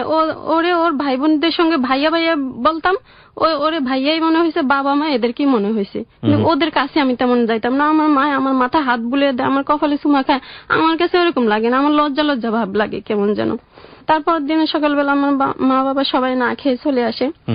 আসার পরে আমার শাশুড়ি আমার ননদরা আমার লগে খুবই ঝগড়াঝাটি করে। আমার ননদে আমার যায় মারার পরে একটা পর্যায়ে গিয়ে দরজাটা বন্ধ করে দিয়ে আমাকে আলাদা করে দেওয়া হয়। ছোট ছোট 2টা পাতিল 2টা ফেলে দিয়ে আমাদের আলাদা করে দেয়। আলাদা করে দেওয়ার পরে এখন আমি কি করবো? আমি তো কিছু করতে পারি না। আমি চাল কিনে নিয়ে এসে 1 কেজি, তখন আমি ওইটা ভাত রান্না করছি। ভাত রান্না করে আমি খাইছি। আমি খাওয়ার পরে আমার শাশুড়ি আবার কি করতো, ওদের তো ভাইয়া খুব অভাব, মাপা চাইলে ভাত রান্না করতো। ভাত রান্না করে আমার শাশুড়ি ওই নারিকেলের মালা দিয়ে ওরা তখন ভাত তরকারি বাড়তো, চামচের কোনো ছিল না। তো নারিকেলের মালাটা সাইডে একটু পরিষ্কার করতো, এক মাথায় একটু মুঞ্চা করে রাখতো। আচ্ছা, ওই নারিকেলের মালাটা ভাইয়া ভাত ছড়ায় মাঝখান দিয়ে ফাঁক করে নারিকেলের মালাটা ডুবায় উপর দিয়ে ভাত দিয়ে সমান করে রাখতো। আর যে মাথাটা মুঞ্চা করে রাখছে ওইটা ভাতের সমান করে রাখতো। যদি এখান থেকে ভাত কেউ খায় তাইলে মালাটা একটু দেখা যাবে, বুঝতে পারবে যেখান থেকে ভাত নিয়ে কেউ খাইছে। আচ্ছা আচ্ছা আচ্ছা। তো ওনার যে আরো 2-3টা ছোট ছোট বাচ্চা, উনি আবার হাঁসের বাচ্চা বিলে ছাইড়া দিছে, ওগুলা খুঁজতে গেছে। ওনার একটা ছেলে ওইখান থেকে ভাত নিয়ে খাইছে। এইটা আবার আমি দেখছি। কিন্তু আমার শাশুড়ি আইসা ভাত নাড়ানো দেখা আমার ঘরে আইসা আমার পাতিল নিয়ে আর একই সাইলের ভাত বাইয়া একই জমিনে বর্গা চাষ করা হয়েছে, ওই সাইলটা কি ভাগ করে নিছে, তাহলে একই সাইলের ভাত তো একই রকম হবে। তো উনি কি করছে, আমার পাতিল ওনার পাতিল নিয়ে ওনার আবার আমার চাচা শ্বশুর মেম্বার তাদের ঘরে নিয়ে দেখাইতেছে, দেখেন আমার পাতিলের ভাতেই পাতিলে। তখন আমার কাছে পুরো এই ব্যাপারটা আমি কোনো কথাই বলতে পারলাম না। তখন বুঝতে পেরেছি যে আপনাকে আলাদা করে দেওয়ার পরেও আপনাদের সংসারের মধ্যে একটা ঝামেলা তৈরি হচ্ছে। জি, আমার স্বামী আইসা আমাকে এমন উল্টা পাল্টা মার দিল। পরবর্তীতে ভাইয়া তখন না আমার ঘরে ওই যে ধানের ওষুধ ছিল, আমি ওইখান থেকে কিছু ওষুধ খাইয়া ফেলি যে বেশি একটা না, কিন্তু একটা ঢোক খাইয়া ফেলি আমি, আর বাকিটা খাইতে পারি না। আমার হাজবেন্ড এসে ধরে ফেলে, চাটাচাটির লোকে সবগুলো ওষুধ পড়ে যায়। পরে যাওয়ার পরেও আবার চিৎকার বাক্কা দিয়ে ওটা আশেপাশে তখন সবাই আসে, আইসা আমাকে তেঁতুল গোলায় আর ডিম ভাঙ্গা, ডিমের সাদা অংশ এরকম করে ওটা খাবে, অনেক বমি করায়। তখন মনে হয় সন্ধ্যা 7টা-8টা হবে, আমাকে পানিতে 1-1.5 ঘন্টা ডুবাইয়া রাখে পুষ্করিণীতে নামাইয়া। কিন্তু তারপরও ভাই আমি মরি নেই কেন আমি জানি না। তার পরবর্তীতে মনে করেন বিষটা খাওয়ার পরে কিছুদিন এভাবে যাওয়ার কিছুদিন পরে আমার মা আর আমার ভাই আসে, বড় ভাই আসে, কোরবানি গোশ নিয়ে আর আতপ চাইলের গুঁড়া নিয়ে আসে। আমার মারা আসছে, কোনো বাজার সদাই কিছু নেই, ঘরে চাইলো নাই। আমার শাশুড়িরা কোনো মাথা ঘামায় না। সারা রাত আমার মা আর আমার ভাই না খেয়ে ঘুমায় রয়েছে ওদের বারিন্দায়, যে বারিন্দার কোনো বেড়া নেই, উপর দিয়ে শুধু চাল আছে। My goodness. তো ওই জায়গায় আমার মা আর আমার ভাই রে আমি একটা খেতা নিয়ে বিছিয়ে দিছি, ওরা সারা রাত ওই জায়গায় না খেয়েছিল। সকালবেলা উঠা আমি কি করলাম, আমার ভাই আর আমি ওইটা যে গুঁড়া নিয়ে আসছে ওরা, ওই গুঁড়াটা দিয়ে রুটি বানাইছি আর ওদের গোস্তই রান্না করেছি, করে ওদেরকে খাইতে দিছি। আমার হাজবেন্ডের সঙ্গে আমার ভাইয়ের সঙ্গে মারামারি হয় এই জায়গায়। সকালবেলা আমি যখন ওদেরকে রুটি গোস্ত খাওয়াইলাম, তারপরে একটা কথা নিয়ে ওইখানে হাতাহাতি হয়, মারামারি হয়। তখন আমার জামাই রে একটা বাঁশ নিয়ে চলে যাইতেছে আমার জামাই ভাইরে মারার জন্য, আমার আম্মার সামনে দাঁড়াইছে আর আমার আম্মাকে 2টা বাড়ি দিছে বাঁশ দিয়ে। তখন আমার ভাই খুব চেতে গেল, আমার ভাইয়ের লগে অনেকটা মারামারি হইলো। ওদের বাড়ি, আমার ভাই তেমন একটা পারে না। আমার ভাইয়াকে এখানে একটা কামড় দিয়ে ভাইয়া এতটুকু মাংস মুখে করে নিয়েই যায়। কি এটা আপনার জামাই? আমার হাজবেন্ড। আমার ভাইয়ের এখানে এত বড় একটা গর্ত পড়ে যায়, আমার ভাইয়া মাগো করে মাটিতে পড়ে যাবে, রক্তে পুরো উঠান ভাইসা যায় ওদের। পরবর্তীতে ওদের সর্বশন থানায় গিয়ে আমার ভাইয়া এটাকে বেন্টিশ করে ওইখান থেকে আমার মাকে নিয়ে চলে যায় দেশে। গিয়ে কর্ণফুলী থানায় যায় ওরা, থানায় গিয়ে জিটি করে আর সবকিছু বিস্তারিত বলার পরে ওরা ওইখান থেকে একটা কাগজ দেয়, দিয়ে আমার মা আর আমার ভাই আবারও ওদের চরবেশন আসে। ওদের থানায় যায়, থানায় গিয়ে দেখায় পুলিশে, দেখাইলে পুলিশ আবার আরেকটা কাগজ লেখে ওদের চেয়ারম্যানের কাছে পাঠায়, ওনার কাছে পাঠাইলে উনি আবার ওদের বাড়িতে চৌকিদার পাঠায়। তো চৌকিদার পাঠাইলে চৌকিদার ওরে ধরে নিয়ে যায়। আপনার হাজবেন্ডকে? জি, ধরে বাজারে নাই। আমার আম্মা আর আমার ভাই চেয়ারম্যানের কাছেই আছে। তখন আমার ননস আর আমার শাশুড়ি আমাকে এখন এত আদর করে আর অনেক কিছু বুঝায়, আমি বুঝতেছি না কেন আমাকে এসব শিখানো হয়। আর আমার যে মা ভাই আসছে এটাও আমি এখনো জানি না। কিন্তু পরবর্তীতে দেখলাম ও আমার হাজবেন্ডের নাকি চেয়ারম্যানে কয়েকটা থাপ্পড় ছোঁয়ার দিছে ওইখানে। আমার আম্মার আমার ভাইয়ের পা ধরে মাপটা চাওয়াইছে, চাওয়ানোর পরে বলছে যে এদেরকে আমি তোর সঙ্গে করে দিয়ে দিলাম, মান সম্মান মতো এদের মান সম্মান বজায় রাখবি, এদের সঙ্গে এদের মেয়ে নাতিন সহ দিয়ে দিবি, কিছুদিন বেড়ে আবার চলে আসবে। পরবর্তীতে ওরা বাড়িতে আসছে, আমার হাজবেন্ড আমাকে বলতেছে বাবুদের কাপড় চোপড় গুছিয়ে তোমার কাপড় চোপড় গুছিয়ে লও। তখন আমি আমার মা আর ভাইকে তো দেখলাম, আমি বুঝতে পারছি মনে হয় আমাকে নিবে, নিয়ে আমাকে নিয়ে চট্টগ্রাম চলে আসে। চট্টগ্রাম চলে আসার পরে আমার ভাইয়ের মনের ক্ষেপ, ওকে যদি আমি একবার চট্টগ্রাম পাই তাহলে ওরে মাটির লগে মিশিয়ে এলাম, কিন্তু এটা আমার হাজবেন্ডও বুঝতে পারছে। তা আমি চট্টগ্রাম আসার পরে ভাইয়া আমার বাসার ভিতরের অবস্থা দেখে ভাই আমি এত নাচতাছি, মনে হয় যেন পৃথিবীতে আমি এখন আসছি। আমি ওদের বাথরুমে ব্রাশ দেখি, ফেস দেখি, শ্যাম্পু দেখি, এসব তো আমি কখনো চিনতামই না ভাইয়া। চুলার ছাই আছে না ভাইয়া, ওই ছাই দিয়ে দাঁত মাজতাম আমরা। বুঝতে পেরেছি। তো ওই জায়গা থেকে আপনি এখন আমি বাড়িতে আসার পরে এসব দেখে ভাই আমি খুব, আমার কাছে সবকিছু অন্যরকম লাগে, যে পৃথিবী কেমন, আমি কোথা থেকে কোথায় আসলাম। এদের ফেস টেস আমি ধরে দেখি, এইটা কি ওইটা কি, এসব লারি সারি, আর খুব নিজে মনে মনে অনেক আনন্দ পাই, লাফাচ্ছি, এই করছি সেই করছি। পরে ওরাও আমাকে আবার এডি কিনে দিছে, ব্রাশ কিনে দেয়, বলে যে দাঁত মাছ সাবান দিয়ে বাথরুমের ভিতরে ঝর্ণা ছাড়াই গোসল করি, অন্যরকম একটা আনন্দ লাগে। পরবর্তীতে এরকম করতে করতে ভাইয়া মনে হয় অনেক দিন যায়, 1-1.5 বছর 2 বছরের কাছাকাছি যায়। যাওয়ার পরে ওই বাচ্চাগুলাকে আমার ভাইয়ের বাচ্চার সঙ্গে মসজিদে পাঠানো হয় সকালবেলায়, আবার রাস্তায় সবসময় ধুলা বালু লয়ে খেলে, ওরা খেলে টেলে দুপুরে আবার বাসায় আসে। তো সবসময় তো এরকম, ফুট করে ওরা একদিন দুইজনই হারিয়ে গেছে, ওদেরকে আর খুঁজে পাওয়া যাচ্ছে না। সব জায়গায় শহর বন্দর যেখানে চট্টগ্রাম আছে সব জায়গায় খোঁজ নেওয়া হয়েছে, বাচ্চা দুটাকে ও নিয়ে গেছে। ও আসলে নিয়ে গেছে বাচ্চা দুটাকে? ও আসলে অনেক দিন ধরেই চট্টগ্রাম থাকতো, তবে গাঁও ডাকা দিয়ে সুযোগ পায় একদিন দুটা বাচ্চা নিয়ে গেছে। তো ছেলেটাকে নিয়ে ওদের বাড়ির পাশে এক বাড়ি আছে, আমি চিনতাম ওই বাড়িতে গরু রাখার কাজে দিছে, আর মেয়েটাকে ঢাকায় বাসায় কাজে দিছে। পরবর্তীতে আমরা তো আর এসব কিছু জানি না, আমরা খোঁজ করতেছি, করার পর এক পর্যায়ে অফ হয়ে গেলাম, পাইলাম না বাচ্চা দুইটাকে। পরে 1 বছর কেটে যায়, 1 বছর পরে ও একদিন আসে, আমাকে নেওয়ার জন্য কিছু লোকের টাকা খাওয়ায়। তো টাকা খাওয়ার পরে যাদেরকে টাকা খাওয়ায় তারা আবার এলাকায় চিপাই চাপাই একটু মাস্তানি টাস্তানি করে, আর আমার ভাইরে মাইর দেওয়ার জন্য কিছু টাকা দেয়। তখন এটা আবার আমার ভাই শুনতে পারছে, জানাজানি হয়ে গেছে। জানাজানি হয়ে যাওয়ার পরে আমার ভাই আমার মাকে নিয়ে আর আমার ছোট বোনটাকে নিয়ে আমাদেরকে ঢাকায় পাঠিয়ে দেয়। একদিন রাতের 12টার গাড়িতে 1 মাসের চাল ডাল যা যা কিনা লাগবে ওইসব দিয়ে আমাদেরকে 3 জনকে ঢাকা পাঠিয়ে দেয়। ঢাকা আমরা কখনোই চিনি না বা চিনতাম না। ঢাকায় আইসা গাড়িতে আমরা জিজ্ঞাসা করে যে আপনারা কোথায় নামবেন, আমিও জানি না বলতে, আমার আম্মাও জানে না বলতে যে আমরা কোথায় যাব। বলি শুধু ঢাকায় যাব। ঢাকায় কোন জায়গায় যাবেন? না আমিও কান্দাছি, আমার মা কান্দাছে, মার কান্না দেখে আমিও কান্দাছি। কান্না করার পরে বলে যে, আমি বলি যে আপনারা আমাকে ঢাকায় নিয়ে যে কোনো একটা জায়গায় নামিয়ে দিয়েন। পরে দিয়ে ফার্ম গেট নাইনে নামিয়ে দিছে। ফার্ম গেট পার্কের পাশে ভাই আমরা সারা দিন ছিলাম। তো ওইখানে ভাইয়া শসা, টমেটো, কিছু আপেল পচা এগুলো আবার পয়সা গেলে ওইরকম ফিকে মেরে মেরে রাস্তা সাইডে ফেলে দেয়, ওগুলো আমরা টকে টকে 2 বোনে খাই। আমি একটু থামাচ্ছি আপনাকে, আমি পুরো বিষয়টা বুঝে উঠতে পারিনি। আপনি কেন গেলেন ঢাকাতে?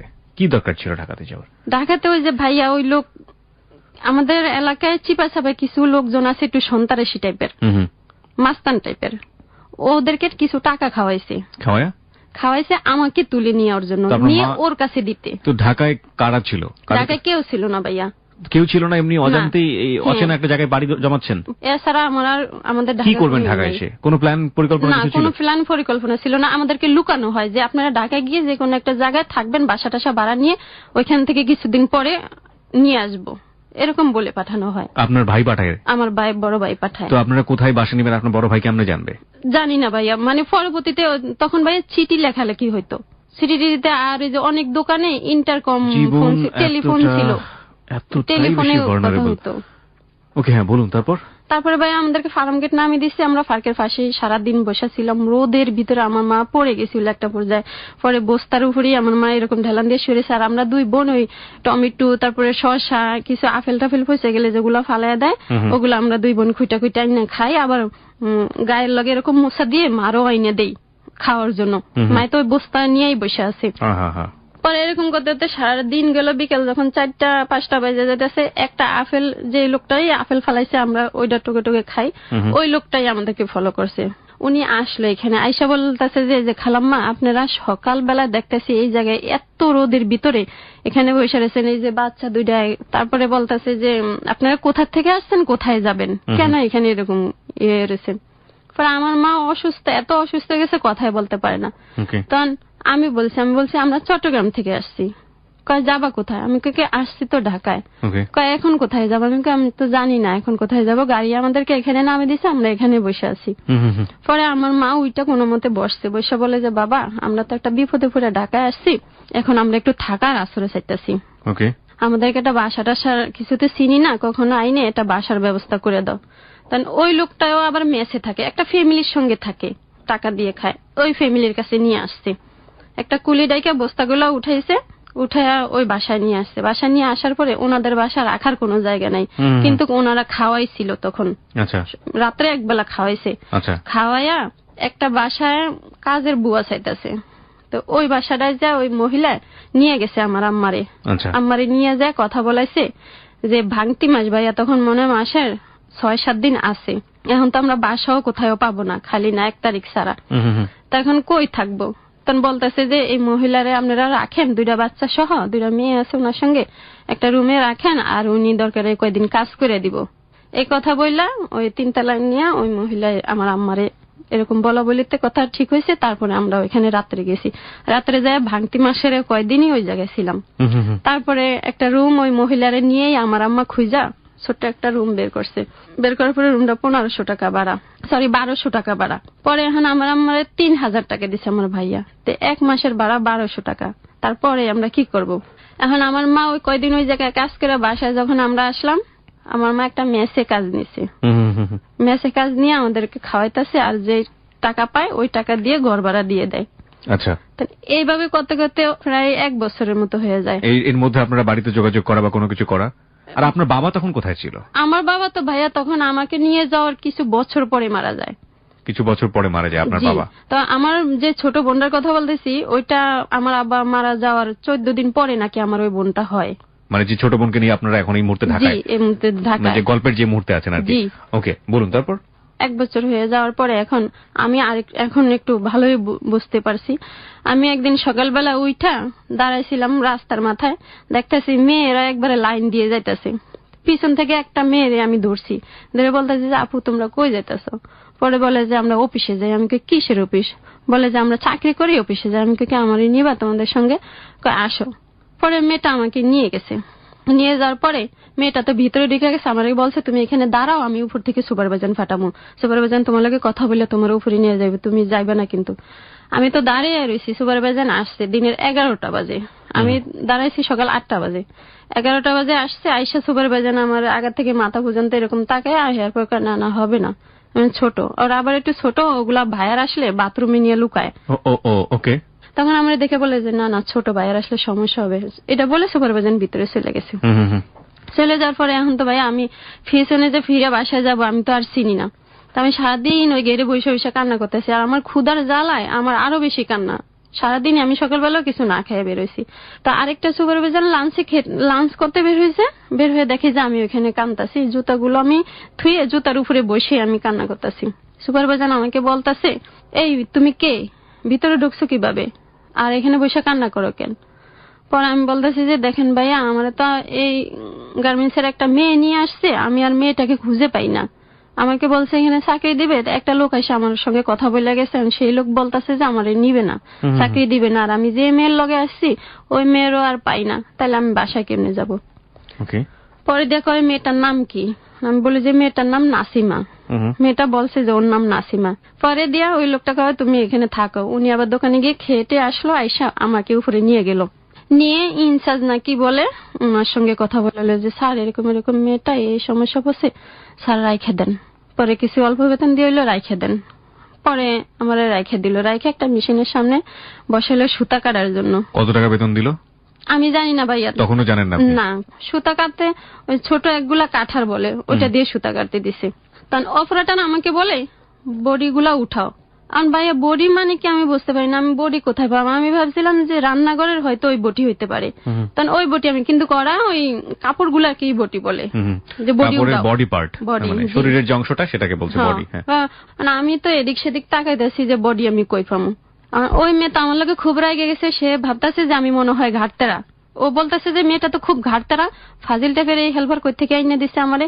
এসে কিন্তু আমি নিচে মিকে তাকাইতেছি আর কাটতেছি, কিন্তু আমার চোখ দিয়ে অটোমেটিক পানি পড়তেছে যে আল্লাহ আমি কোথা থেকে কোথায় আসলাম, কেউই তো আমার ভালোভাবে কথা বলে না।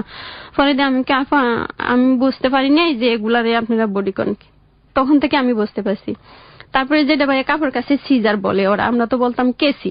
কেসির ইংরেজিটা হচ্ছে সিজার। হ্যাঁ, আপনার জানার কথা না? হ্যাঁ জি। তখন যেখানে যেতাম সবাই আমার লাগে উল্টো ফুল্টা ব্যবহার করতো, আমি যে বুঝতে পারতাম না আমার ওদের কথাগুলো গার্মেন্টস এর ভিতরে।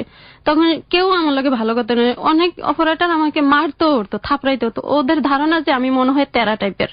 এরকম করার পরে আমাকে যখন রাতের 9টা বাজে ছুটি হবে, তখন আমি কিভাবে বাসায় যাব? তা না, আমি আমাদের লাইন ছেড়ে দিছি, আমি বৈশাখ কান দিয়ে আমাদের লাইন ছুটি দিয়ে দিছি, আমি বৈশাখ কান্না করি। পরে ওই সুপারভাইজার আমাকে বলতেছে তুমি বসে আছো কেন, যাও না কেন? পরে আমি বলি যে ভাইয়া আমি তো যে মেয়েটার সঙ্গে আসছি আমি মেয়েটারে খুঁজে পাই না। কয় মেয়েটা কোন লাইনে চাকরি করে? আমি তাও জানি না, আমি আজকে নতুন আসছি, আর কখনো চাকরি করি নাই গার্মেন্টসে। পরবর্তীতে কথা শুনে কয় মেয়ের নাম কি? কয় নাসিমা। তুমি আবার ওই 2 লাইন চালু আছে, ওই 2 লাইন 10টা বাজে ছুটি হবে। পরে ওই 2 লাইনে যায় বলতেছে যে নাসিমাকে। তো নাসিমা নামের কয়েকটা মেয়ে পাইছে, আমাকে দেখাইছে, কিন্তু যেটা নাসিমা পরবর্তীতে আমি পাইছি, আমি বলছি যে হ্যাঁ উনি। তারপরে মেয়েটাও আমাকে দেখে চিনছে। পরে বলে যে মেয়েটাকে তো আমি রাস্তা, আমি বলি যে আপু আপনার লাগে আমার যেখানে দেখা হয়েছে ওইখান পর্যন্তই আপনি আমাকে নিয়ে যান, তারপরে আমি বাসা চিনা যাইতে পারবো। তো 10টা পর্যন্ত ছুটি হয়েছে, 10টা পর্যন্ত আমি ওইখানে বসে রয়েছি, আমার দিয়ে কাজ করেছি, কিন্তু আমার কাঠে উঠাই নাই, কাঠে যে ওভার টাইম উঠাইতে হয় ওইটা উঠাই নাই। পরে দিয়ে আমি এইভাবে আসছি। তারপরের দিন আমি ওই মেয়েটাকে বলি যে আপু আমি কালকে এখানেই আসবো, আপনি আমাকে নিয়ে যাবেন। তো এরকম করে 1টা মাস পর্যন্ত ভাইয়া ওর যদি মনে করেন 8টায় ছুটি হইতো, আমার যদি 10টা হইতো, তাহলে আমার ওভার টাইমটা আমি ওর খাতায় উঠিয়ে দিয়ে আমি 0ই পাইতাম, কিন্তু কাজ আমি করতাম, ওরে বসে রাখতাম শুধু যাওয়া আসার জন্য। আমি যে চিনি না এই জন্য। এটা কি আপনার মা জানতো যে আপনি এই গার্মেন্টসে কাজ শুরু করেছেন? আমার মা সেদিনই জানতো না, যেদিন আমি প্রথমে আসছি। আমার মা খুব কান্নাকাটি করে যে আল্লাহ আবার কোন বিপদ হইলো, আমার তো একটার পর একটা খালি বিপদ হইতেই থাকে। যখন আমি রাতে 10টা বাজে বাসায় গেছি, শুনতে পারছি আমার কাছ থেকে, আমি বলছি যে চাকরি পাইছি, এরকম চাকরি করতেছি। তখন মা কান্না থেকে আবার খুশি হয়েছে যে চাকরি পাইছি, আমি চাকরি করতে পারবো বা পারি, এরকম খুশি হয়েছে। আপনার ছোট বোনটা কি করতো ওই সময়টাতে? ছোট বোন ভাই একবারই ছোট, ও বাসায় থাকতো নাকি আপনার মা ওনাকে নিয়ে আমার মা নিয়ে কাজ করতো মানুষের বাড়িতে? কোলে করে। মানুষের বাড়িতে না ভাই, মেসে কাজ করতো। মেসের পাক। আপনার মা যখন বাড়িতে ছিল, আপনাদের বাড়িতে, তখন তো এসব চিন্তাই করা যায় না, তখন তো আপনারা অনেক ভালো ছিলেন। না না ভাইয়া, তখন আমাদের অনেক চাষবাস হয়। মানে গৃহস্থ ছিলেন? গৃহস্থ ছিলাম, জি। আচ্ছা ঠিক আছে, হ্যাঁ বলুন। তারপর মারও আবার হীরাও ওই যাদের কাজ করে তারা আবার ঝালমুড়ি বিক্রি করে, ঘুন্ডি পাকাইতে হয়, ওইটা নামাইতে গিয়ে পুরা হাড়ি মার পায়ের মধ্যে পড়ে গেছে। চুলার একবার হাঁটুর থেকে পুরা পাড়া পুরা মাংস উঠা সিলাই গেছে। এই চিকিৎসাও ওরা সবাই মিলে অনেক বকাছক করছে, হেগো এটা নষ্ট হয়ে গেছে। তারপর মা কয়েকদিন কাজ করতে পারে না, মার পুরা পাড়া পাইকা পয়সা রয়েছে কেমন ফুল্লা টুল্লা উঠছে। সবাই মিলে টাকা টুকা উঠিয়ে মারে ডাক্তারের কাছে নিয়ে গেছে। তো এইভাবে ভাই আমাদের জীবন চলে। মাস শেষ হওয়ার পরে আমাকে 930 টাকা দিল আমার বেতন। আচ্ছা আচ্ছা। 930 টাকা দেওয়ার পরে ওডিআই আমি মারে দিছি। আর মা আবার আমাকে 30 টাকা দিয়ে দিল।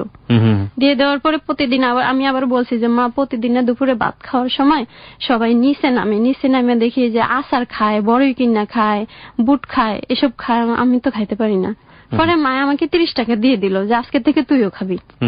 তো এইভাবে ভাইয়া। এর মধ্যে কি আপনার বাড়িতে যোগাযোগ করেছিলেন? হ্যাঁ ভাইয়া, এর ভিতরে বাড়িতে যোগাযোগ করছি বলতে এত গরম ভাইয়া, ভীষণ গরম। গরমের জ্বালায় আমরা পুরা মানে ঘামাসি টামাসি উইঠা পুরো সিলে গেছি। শুধু ফলরে ঘুমাই, ফলরটাও ভাইয়া ভাঙ্গা খেকরা বেকরা, ওইখানেই ঘুমাই। কিন্তু বাড়িতে যাই আমি আর আমার ছোট বোনটা, এই দুইজন। আমার মা আইসা ইয়াতে উঠিয়া দেয় আমারে, সাইদাবাদ বলে ওই জায়গায় উঠিয়া গাড়ি টিকিট কাটতে আমাদেরকে গাড়িতে উঠিয়া দেয়, দিয়ে হেল্পারের 20 টাকা দেয়, দিয়া বলে যে তোমরা এই জায়গায় নামিয়ে দিবা। তো ওই জায়গায় ওরা নামিয়ে দেয় আমাদেরকে। নাইমিয়া আমার মা আমাকে শিখিয়ে দিছে যে রিক্সা লবি, রিক্সারে কবি কি মাঝির ঘাট যাবো। আচ্ছা। গিয়া তো চিনতে পারছি, সাম্পানে চালে সাম্পানে ওই পার নিয়ে নামিয়ে দেয়। তো ওই পার নামিয়ে দিল। ওই পার হাইটে গিয়া মানে ভাইয়ার দোকানের পিছনে আমরা লুকায় রয়েছি। একটা লোক আবার আমাদেরকে দেখে ফেললে পরে ওরা আবার আমরা দৌড়ানি দিছে। দৌড় না দিয়ে আমি দাঁড়িয়ে রয়েছি। ওইটা দাঁড়িয়ে বলতেছি যে ভাইয়া, আমি একটু ভাইয়ার সঙ্গে দেখা করতে চাই। তখন তোমার ভাইয়াকে আমি কইছি ওই যে হোসেন আছে, হোসেন শফিক, এরা আমার ভাই। ওই লোকটা যায় বললো আর আমার ভাই আবার ওই দোকানের পিছনে আসলো। ওইখানে আবার কাটাকুটা অনেক মাদার কাটাকুটা ফেলাইছে। আমার ভাইয়ের সাথে তোরা এই জায়গায় ঢুকছিস কেন বাইরে এন থেকে। পরে আমার ভাই ধরে আমাদের বাইরে করে রাস্তায় আনলো, আইনা আমাদেরকে শুনলো। ভাই আবার আমার বোনের কোলে লইছে, দুনিয়া নাস্তা আমাদেরকে দিছে দোকান থেকে। পরে বলছে যে ভাইয়া আমাদেরকে মা এমনি পাঠাইছে, আমাদের খুব কষ্ট হয় ভাইয়া, একটা ফ্যান কিনে দিতে, একটা জালি ফ্যান কিনে দিতে। আমরা নিজেরাই তোরে বোন ভাত খাইতে পারি না, এখন এত কষ্ট, কিভাবে তো করে ফ্যান কিনে দিন, তো যদি কোনোদিন কিনতে পারি তাহলে ফাড়িয়ে দিব, কুরিয়ান সার্ভিসে না কিতে পাঠিয়ে দিব। তখন আমাদেরকে এমনি দিয়ে দিল, 100 টাকা দিয়ে দিল। কি 100 টাকা দিয়ে কি যাইতে পারবো? পরে দিয়া 3 ওভার থেকে টাকা নিয়ে আমাদেরকে আবার টিকিট কেটে একটা সিট দিয়ে আমি আমার বোনের সিপাসিপি করে এক সিডি বই আবার আমাদেরকে গাড়িতে উঠিয়ে দেয় আমার ভাই। তো এভাবে আবার আমরা চলে আসছি। আসার পরে আমার মা খুব কাঁদে যে আমার কি দিন কি হয়ে গেল, কি সংসার কই হয়ে গেল, আজকে এত দূরে আসছি, এখন ছেলেরাও পড়ে গেল। যাই হোক, আমাদেরকে ঘুম পড়ায় কাপড়ের আসলা দিয়ে বাতাস করে করে, একটা হাত পাকা কিনার মতন তখন ছিল না, কাপড়ের আসলা দিয়ে আমাদেরকে বাতাস করে ঘুম পড়ায়। তো এইভাবে ভাই আমাদের জীবন কাটে। আমরা ঢাকা প্রায় 2-3 বছরের মতো থাকি। আচ্ছা আচ্ছা। তো 2 বছর পরে ভাই আমি অপারেটর হই। আমি আবার একটা বয়স্ক অপারেটরের সামনে পড়ছি, ওনারে আমি সবকিছু ভাঙ্গা বলছি। বলার পরে কয় তাইলে তো তোর অপারেটর হওয়ার তাড়াতাড়ি দরকার আছে, 930 টাকায় কি হয়। আচ্ছা। সে বলে যে আমি যখন টয়লেটে যাবো তখন তুই মেশিনে বসবি, আমি যখন লাঞ্চে তাড়াতাড়ি ভাত খাই এসে মেশিনে বসবি। প্রথম দিন ভাই যখন মেশিনে বসছি, ওগুলো তো কারেন্টের মেশিন, পাড়া দিশের মেশিন গ করে উঠছে। আমি তো ভয়তে পুরা ফালায় ওইটা চিকার বাঁকা দেওয়া শুরু করছে। আরো 2-3 জন মানুষ কি হয়েছে সুইটেই মেশিনের ভেঙে গেছে। আমি তো ভয়তে আর কখনো মেশিনে বসি না। পরবর্তীতে ওই অপারেটর এসে আমার পায়ের উপরে ওনার পা দিয়া তারপরে মেশিন জ্বালা, এরকম করে মানে প্রথম উনি মেশিনটা ধরে। তো এইভাবে যাই হোক 2 বছর পরে আমি অপারেটর হয়েছি। অপারেটর হয়ে গার্মেন্টসটা চেঞ্জ করে অন্য একটা গার্মেন্টসে গেছি। ওইখানে আমার বেতন দিচ্ছে 2500 টাকা। আচ্ছা। 2500 টাকা বেতন দেওয়ার পরে এখন তো মনে হয় যেন আমরা খুব বড় লোক হয়ে গেছি। খুবই আনন্দ লাগে যে ভাইয়া। ওকে। তো আমার বেতনের টাকা দিয়েই বাড়িতে যে প্রথম মাসের বেতন পাইয়া বাসায় যে আমার কই কি মা আজকে থেকে আমরা অনেক বড় লোকে হয়ে গেছি, আমার সবই হয়ে গেছে, আমরা অনেক টাকা পাই। তো আমার মায়ও মেসের থেকে মনে করেন একটু একটু খাবার যা আনে তা ভালো টালো যদি 1 পিস মাছটা আনে তাহলে ওইটা আমার জন্য রাখে দেয়। এখন আমি টাকা উপার্জন করি, আমার বোনরা দেয় না, আমার বোনের একটু একটু দেয়, তা আমি আবার খুঁটা খেতে একটু দিই। তো আমার প্রথম মাসের বেতন দিয়ে আমরা একটা জালি প্যান কিনি, জালি প্যান কিনে এখন একটু আরামে ঘুমাই। তো এইভাবে এখন আমাদের দিনটা মোটামুটি ভালোই চলে। হঠাৎ করে বাড়ির থেকে, এর মধ্যে তো আপনার ছেলে মেয়ের কোনো খোঁজ খবর না নেই? ভাইয়া, এর ভিতরে কোনো ছেলে হঠাৎ করে বাড়ি থেকে? জি ভাইয়া। এরপরে হঠাৎ করে বাড়ি থেকে একটা খবর আসে যে আমার ছেলেটা নাকি বাড়িতে আসছে। আপনার বাড়িতে? আমাদের বাড়িতে চট্টগ্রাম আসছে। এখন বলতেছে যে ওর পুরা ফাটা খুব ঘাটা হয়ে গেছে, বাহিরে গরুর জন্য ঘাস টাস কাটতে যায়, তখন নাকি জোকে ধরে, অনেক জোকে ধরে পুরা 2টা পা একবার পচে ফেলাইছে। তে বাড়িতে আসছে, আমার ভাবি ঘরে জায়গা দেয় না, আমার ভাইস্তারা মারে অনেক ধরে টোরা। তো এখানে সেখানে রাস্তায় ঘাটে কাগজ টাগজ দিছে, শুয়ে থাকে। তো একদিন মেম্বারের বাড়িতে বলে ওই যে বাহিরে ভাইয়া শুকনার সময় পাতা কুড়ায়া এরকম টাল করে রাখে, ওই পাতা দিয়ে রান্না করে, ওই পাতার ভিতরে শীতের সময় পাতার ভিতরে ঢুকে ও শুয়ে আছে, কেউ ঘরে জায়গা দেয় না ওরে। সকালবেলা ওরা উঠছে, চা জাল দিবে, পাতা এরকম করে লাঠি দিয়ে চুলাই দিতে লইছে, তখন আমার ছেলের গায়ে খোসা লাগছে। আমার ছেলে তো পাতার ভিতর থেকে ধৈর্য মসর করে বের হইতেছে, ওরা দেখে সবাই ভয় পেয়ে গেছে। ভয় পেয়ে চিকের বাক্কা দিয়া যে ছেলেকে পরে শুনে যে এটা হোসেনের শফিকের বাগনা। তো এইভাবেই ভাইয়া ও রাস্তাঘাটে তখন থেকে ও রাস্তায় থাকে, মানুষের থেকে ছায়া খায়, কাগজ টাগজ টোগায়, বোতল টোতল টোগায়, এগুলা বিক্রি করে খায়, মানুষের থেকে চায়, এইভাবেই মানে ওর জীবন। যাই হোক, পরে ভাইয়া আমরা আবার দেশে চলে আসি। চট্টগ্রামে আসার পরে যখন আমার ছেলেটাকে দেখি আমার একটু ঘৃণা লাগে যায়, কিন্তু ও যে আমার ছেলে, ওরে আমি টাইনা বুকে নেবো এমন কোনো আমার ভিতরে থাকে না, ফিলিংস থাকে না। না, আমি ওরে দেখে আমি নিজেও নাকটা মুসকে, কেমন রাস্তাঘাটের ফলাফল ভাই কেমন থাকে, ময়লায় ছয়লায় সারা গাও হাত পা কিরকম। ওই ছেলেটা, এটা আমার ছেলে বললে আমার ভাবতেই কেমন যেন লাগে। তখন এর দেখে পরে আমার মা আবার একটু মায়া করছে।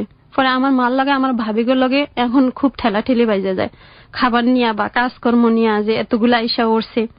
আমি আবার কি করলাম, আমাদের চট্টগ্রামে একটা বাসা ভাড়া নিলাম, ছোট একটা রুম নিলাম, আমার বোন, আমার মা আর আমার ছেলেটাকে নিয়ে। আর কতগুলা মানুষ, আমি একটা গার্মেন্টসে ঢুকলাম আমাদের চট্টগ্রামে, ওইখানেও 2500 টাকা আমার বেতন দিচ্ছে। 2500 টাকা বেতন দিলে এতগুলা মানুষে বাসা ভাড়া দিয়ে খাইয়া পারি না, ওই বাসা ভাড়া 1500 টাকা। এভাবে কিছুদিন যায়, যাওয়ার পরে আমাদের চট্টগ্রাম পটিয়ার একটা লোক, ওনার বয়স থাকে তখন, ওনার মুখে শুনছি 55 বছর। তো ওনার চোখে আমি পড়ে যাই। কিভাবে পড়েন? তো একটা দোকান আমি বাকি করে নেই, ওইখান থেকে আমার কিছু লাগলে নেই, তেল সাবান টাবান, মাস শেষ হলে বেতন পাইলে পরে আইনা দিয়ে যাই। তো আমার একটা ঘড়ির দরকার, দেওয়াল ঘড়ি, আমি একটা ঘড়ি নিতে আসছি। ঘড়িটা আমি এরকম করে বুকে নিয়ে যাইতাছি, ওই লোকটার আবার মাছের ফার্ম আছে, ওইখান থেকে আইসা ওই দোকানের সামনে বাইক আছে ওনার, বাইকের লাগে এরকম হেলান দিয়ে দাঁড়ে সিগারেট টানে। তো রাস্তায় তো অনেক মানুষই, আমি আর কারোর ফলো করিনি, কিন্তু আমারই ফলো করছে লোকটা। তারপরে উনি আমার পিছনে পিছনে আমাদের বাসা পর্যন্ত আসছে, বাসাটা দেখে গেছে, দেখে আবার চলে আসছে, আমি জানি না। পরে আমাদের এলাকার মেম্বারের ছেলে ও আর এই লোকটা একই গ্যারেজে মানে বাইক ঠিক করাইতে দেয়, এইভাবে ওদের পরিচয় হয়। তখন আমাকে দেখার পরে ওই ছেলের লগে বলে, তহিদের লগে বলে যে তহিদ এরকম এরকম, তুই তো জানিস তোর আন্টি এরকম এরকম 2টা বাচ্চা রেখে অন্য লোকের লগে চলে গেছে, আমি আর বিয়ে শাদী করি না, আমার ছেলে 2টা এখন বড় হয়ে বিয়ে শাদী করে ওরা আমেরিকায় থাকে, আপাতত আমি একা আছি, তাই এরকম এরকম মেয়েটা আমার পছন্দ হয়েছে, তুই দেখ কি করতে পারিস।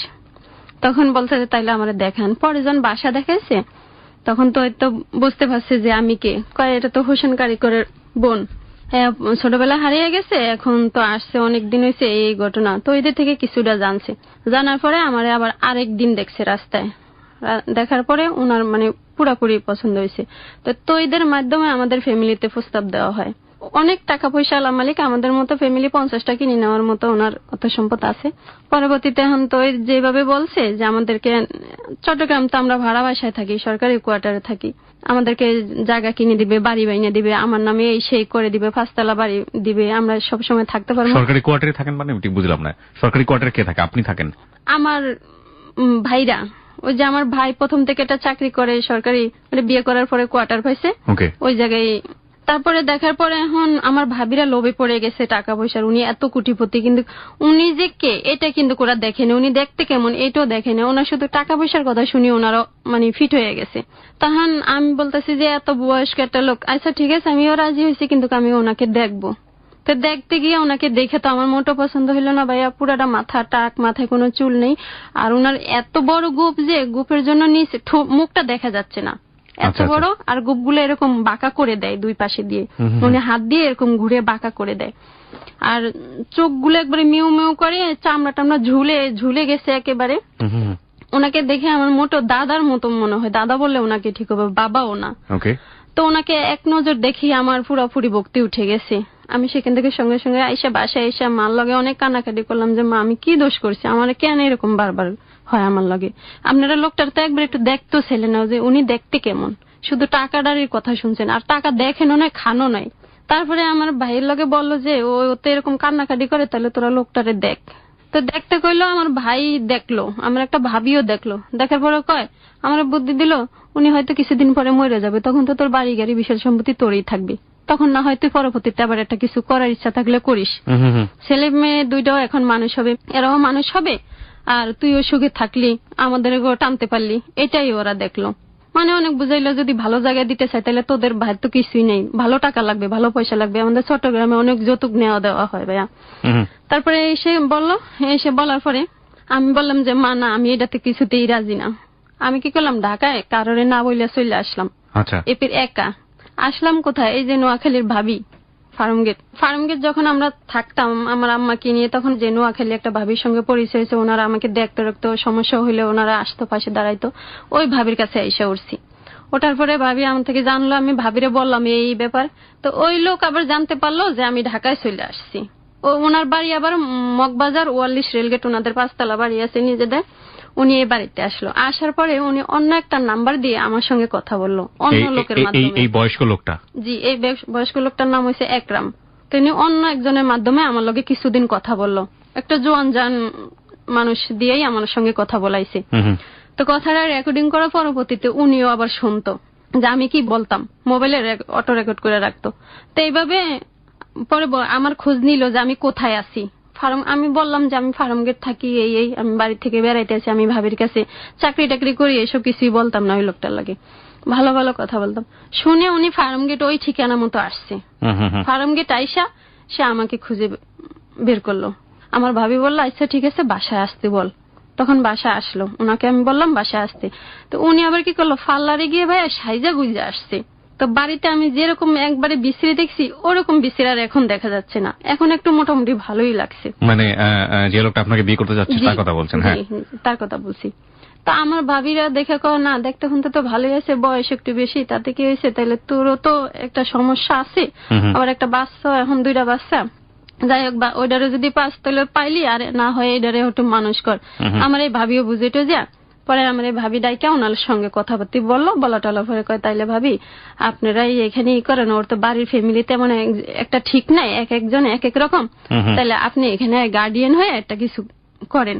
তখন কয় ভাই আমি তো কিছু না, আসলে এইভাবে পরিচয় হয়েছে, তা না আমার এত টাকা পয়সা করে। কয় ভাবি আপনি সেটা চিন্তা করেন না, উনি সঙ্গে সঙ্গে 10,000 টাকা বের করে দেয়। দিয়ে বলে যে ভাবি আপনি মার্কেট টার্কেট করে এখন আপাতত টুকিটাকি দেন, পরে আমার মতো করে আমি ওরে সাজিয়ে নিবো। তা না আমার ভাবি কি করলো, 2 টাকা 10 টাকা 5 টাকা এরকম দামের সাজগোজ কিনে নিয়ে আইলো আমার লাগিয়া। নিয়ে আইসা আমারে সাজাইলো, আর কিছু খাবার তো এর গেছে। ওইখানে আমরা আগে যে বাসায় ছিলাম একই তো জায়গায় গার্মেন্টসে চাকরি টাকরি করছি, আশেপাশে যে জায়গায় বাড়াতে ছিলাম অগরে বইলা টিলা আমার ভাবি কিছু তো এটার করে 5 কেজি গরুর মাংস নে রান্না টানা করে 10,000 টাকার ভিতরে আয়োজন করে আমার বিয়ে টিয়ে দিয়ে আমার জামাই লগে পাঠিয়ে দিল ওই দিনই। ওকে ওকে।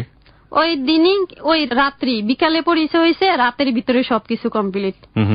রাতে 10টা বাজে আমার ভাবি বিদায় দেয়, খাওয়া টাওয়া 11টার গাড়িতে আমরা সরি গ্রামে যাই। গ্রামে যাওয়ার পরে সবাই জানাজানি হয়, ওরা তো সবাই লাপায়, খুশি অনেক আমার আত্মীয় স্বজন শুনি। তারপরে আমাকে নিয়ে একটা ভালো বাসা নেয়, ও বাসা নিয়ে আমার ছেলেটাকে সহ আসি। তো আমি কোনো রান্না বান্না জানি না ভাইয়া। 2 মাস আমার আম্মা এসে রান্না করে দিয়ে যায়, পরে বলে যে তোমার আম্মাকেও থাকতে বলো, সমস্যা নেই, তোমার আম্মা যদি তোমার ভাইদের কাছে সমস্যা হয় তাহলে এখানে থাকতে বলো, আমার কাছে তো কোনো প্রবলেম নেই। উনি আবার প্রতিযোগিতার বসিবায়, বর্ষাকালে প্রতিযোগিতার বসিবে, একটা টিকিট 22,000, 15,000, 30,000 এরকম আমি শুনেছি ওনার কাছে, কিন্তু আমি সত্য মিথ্যা জানি না। তো বসি বাই এটুকু জানি, বসি সুতমতো একদিনকে ঘরে আনছে, সেটাও দেখছি। এইভাবে মানে 2-3 মাসের মতো চলছে। 3 মাসে ভাইয়া উনি আবার একটা শিক্ষিত মানুষ, উনি বাংলাদেশে পড়াশোনা শেষ করে নাকি আমেরিকা থেকে পড়াশোনা করে আসছে। উনি আমার সঙ্গে ভাইয়া কোনো কিছু নিয়ে জোর করতো না। আমি ওনার কাছে যদি না যেতাম উনি কখনো জোর করে আমাকে কাছে নিত না। আমি যদি মনে করেন যে এই জিনিসটা দেখে অনেক আনন্দ পাইছি, পাশের ঘরের যে এই জিনিসটা খুব ভালো লাগছে, এটা আমি বলছি একবার, ও সেই জিনিসটা আইনে আমার মন পাওয়ার চেষ্টা করতো।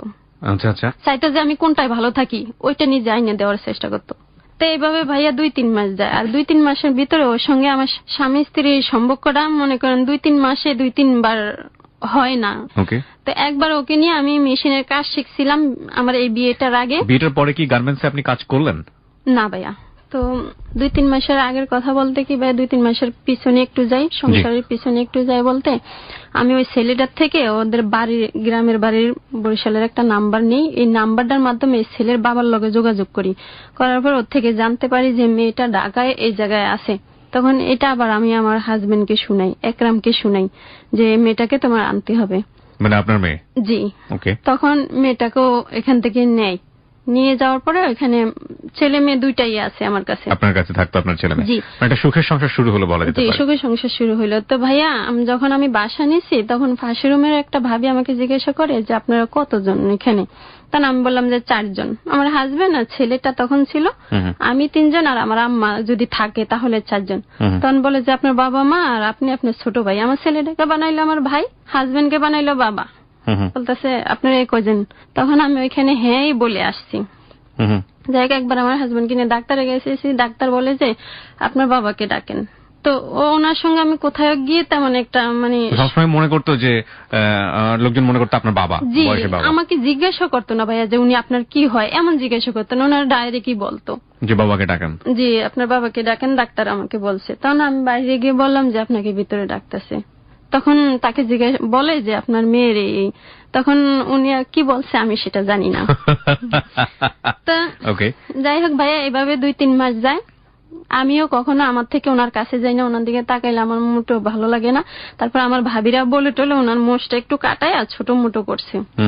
উনি আবার বলছে বিয়ের সময় যে আগলা ভাবে চুল কিভাবে অপারেশন করে মাথায় লাগায়, আমি এটি পছন্দ করি না, দেখো ওইটা করবে। পরবর্তীতে আমাকে বলে এটা করলে ক্যান্সার হয়। যাই হোক, এভাবে রয়েছে 2-3 মাস। হঠাৎ করে 3 মাস পরে আমার কাছে একটা ফোন আসে সন্দীপ থেকে। ইয়াসমিন নামের একটা মহিলা, ওনার গায়ে আবার যে সাদা সাদা একগুলা রোগ হয় না, শীতি, হ্যাঁ, ওই রোগের। ওনাকেও তাও উনি ওনার আম্মাকে 1 লাখ টাকা দিছে, ওইখানে জমিন টমিন কিনে দিয়ে। উনি আবার বড় নেতা। মানে কে, আপনার জামাই? জি, আমার জামাই। ওকে, যেই ভদ্র মহিলা আপনাকে ফোন দিল ওনাকে জমি কিনে দিয়েছে আপনার? জি, ওনাকে জমি কিনে দিয়েছে, ওনার আম্মাকে আবার 1 লাখ টাকা দিছে। তো উনি নেতা তখন এক জায়গায় গিয়ে গিয়ে মনে করেন পলাইতো, পলাই ওই জায়গায় একটা বিয়ে করতো। আবার এমনকি হিন্দু, মুসলিম, খ্রিস্টান, বৌদ্ধ হইতো। উনি যে প্রথম যে বিয়েটা করছে ভাইয়া, 2টা ছেলে যে আমেরিকা থাকে, বললাম যে বউ বললো অন্য ছেলে লাগে চলে গেছে, আসলে কিন্তু তা না, বউ চলে গেছে। উনি একটা বিয়ে করে দেখা। আর প্রথমে বউটা হয়েছে উপজাতি। তো ওনার কাছে হিন্দু, মুসলিম, খ্রিস্টান, বৌদ্ধ সব রকমের আছে। আপনি এগুলো জানলেন কিভাবে? আমি জানছি কিভাবে, এই যে এই মহিলাটার মাধ্যমে। ওই মহিলা কি বললো আপনাকে? ওই মহিলা বললো যে তোমার সঙ্গে একরামের কিসের সম্পর্ক, ফোন দিয়ে আমাকে বললো। তখন আমি বলছি উনি তো আমার হাজবেন্ড। আমি আবার জিজ্ঞাসা করলাম যে আপনার সঙ্গে কিসের সম্পর্ক? তুমি বলো ওনার সঙ্গে আজকে আমার 12 বছরের সংসার চলতেছে, তুমি আমার জিজ্ঞাসা করো তুমি 2টা বাচ্চা নিয়ে ওনার সঙ্গে কি দেখে বিয়ে বইছো? তো আমার নাম্বার, আমার ছবি সবকিছুই ওনারা সবাই জানে, কিন্তু আমি কারো ব্যাপারে কিছু জানি না। পরে মহিলা কান্না করতেছে, দেখো আমার আজকে অনেক দিন ধরে জ্বর, ওর থেকে আমি 2000 টাকা চাইছি, ও দিবু করে আজ পর্যন্ত আমার কাছে আসে না, 1 মাস হয়ে যাইতেছে আমার লগে দেখা করে না। আমি এই জন্য আগে তোমার কাছে ফোন দিয়েছি, তোমার যে বিয়ে করছে আমরা সবাই জানি, কিন্তু তুমি হয়তো আমাদের ব্যাপারে জানো না। তো এটা যদি ও জানে তাহলে আমার ছাইড়া দিবে, তুমি কিন্তু এটা কই না, তোমার 2টা হাতে পাই দিছে। তখন আমি ওনার থেকে ভাইল দিয়ে জানতে চাই আসলে ব্যাপারটা কি। তারপরে বলে যে তুমি তো ওনার ব্যাপারে কিছু জানো না, উনি এই পর্যন্ত 51টা বিয়ে করছে। ওনার কথা কথাটা আমার বিশ্বাস হইলো না ভাইয়া, কোনো মানুষ এখন ওটা বিয়ে করতে পারে কিনা।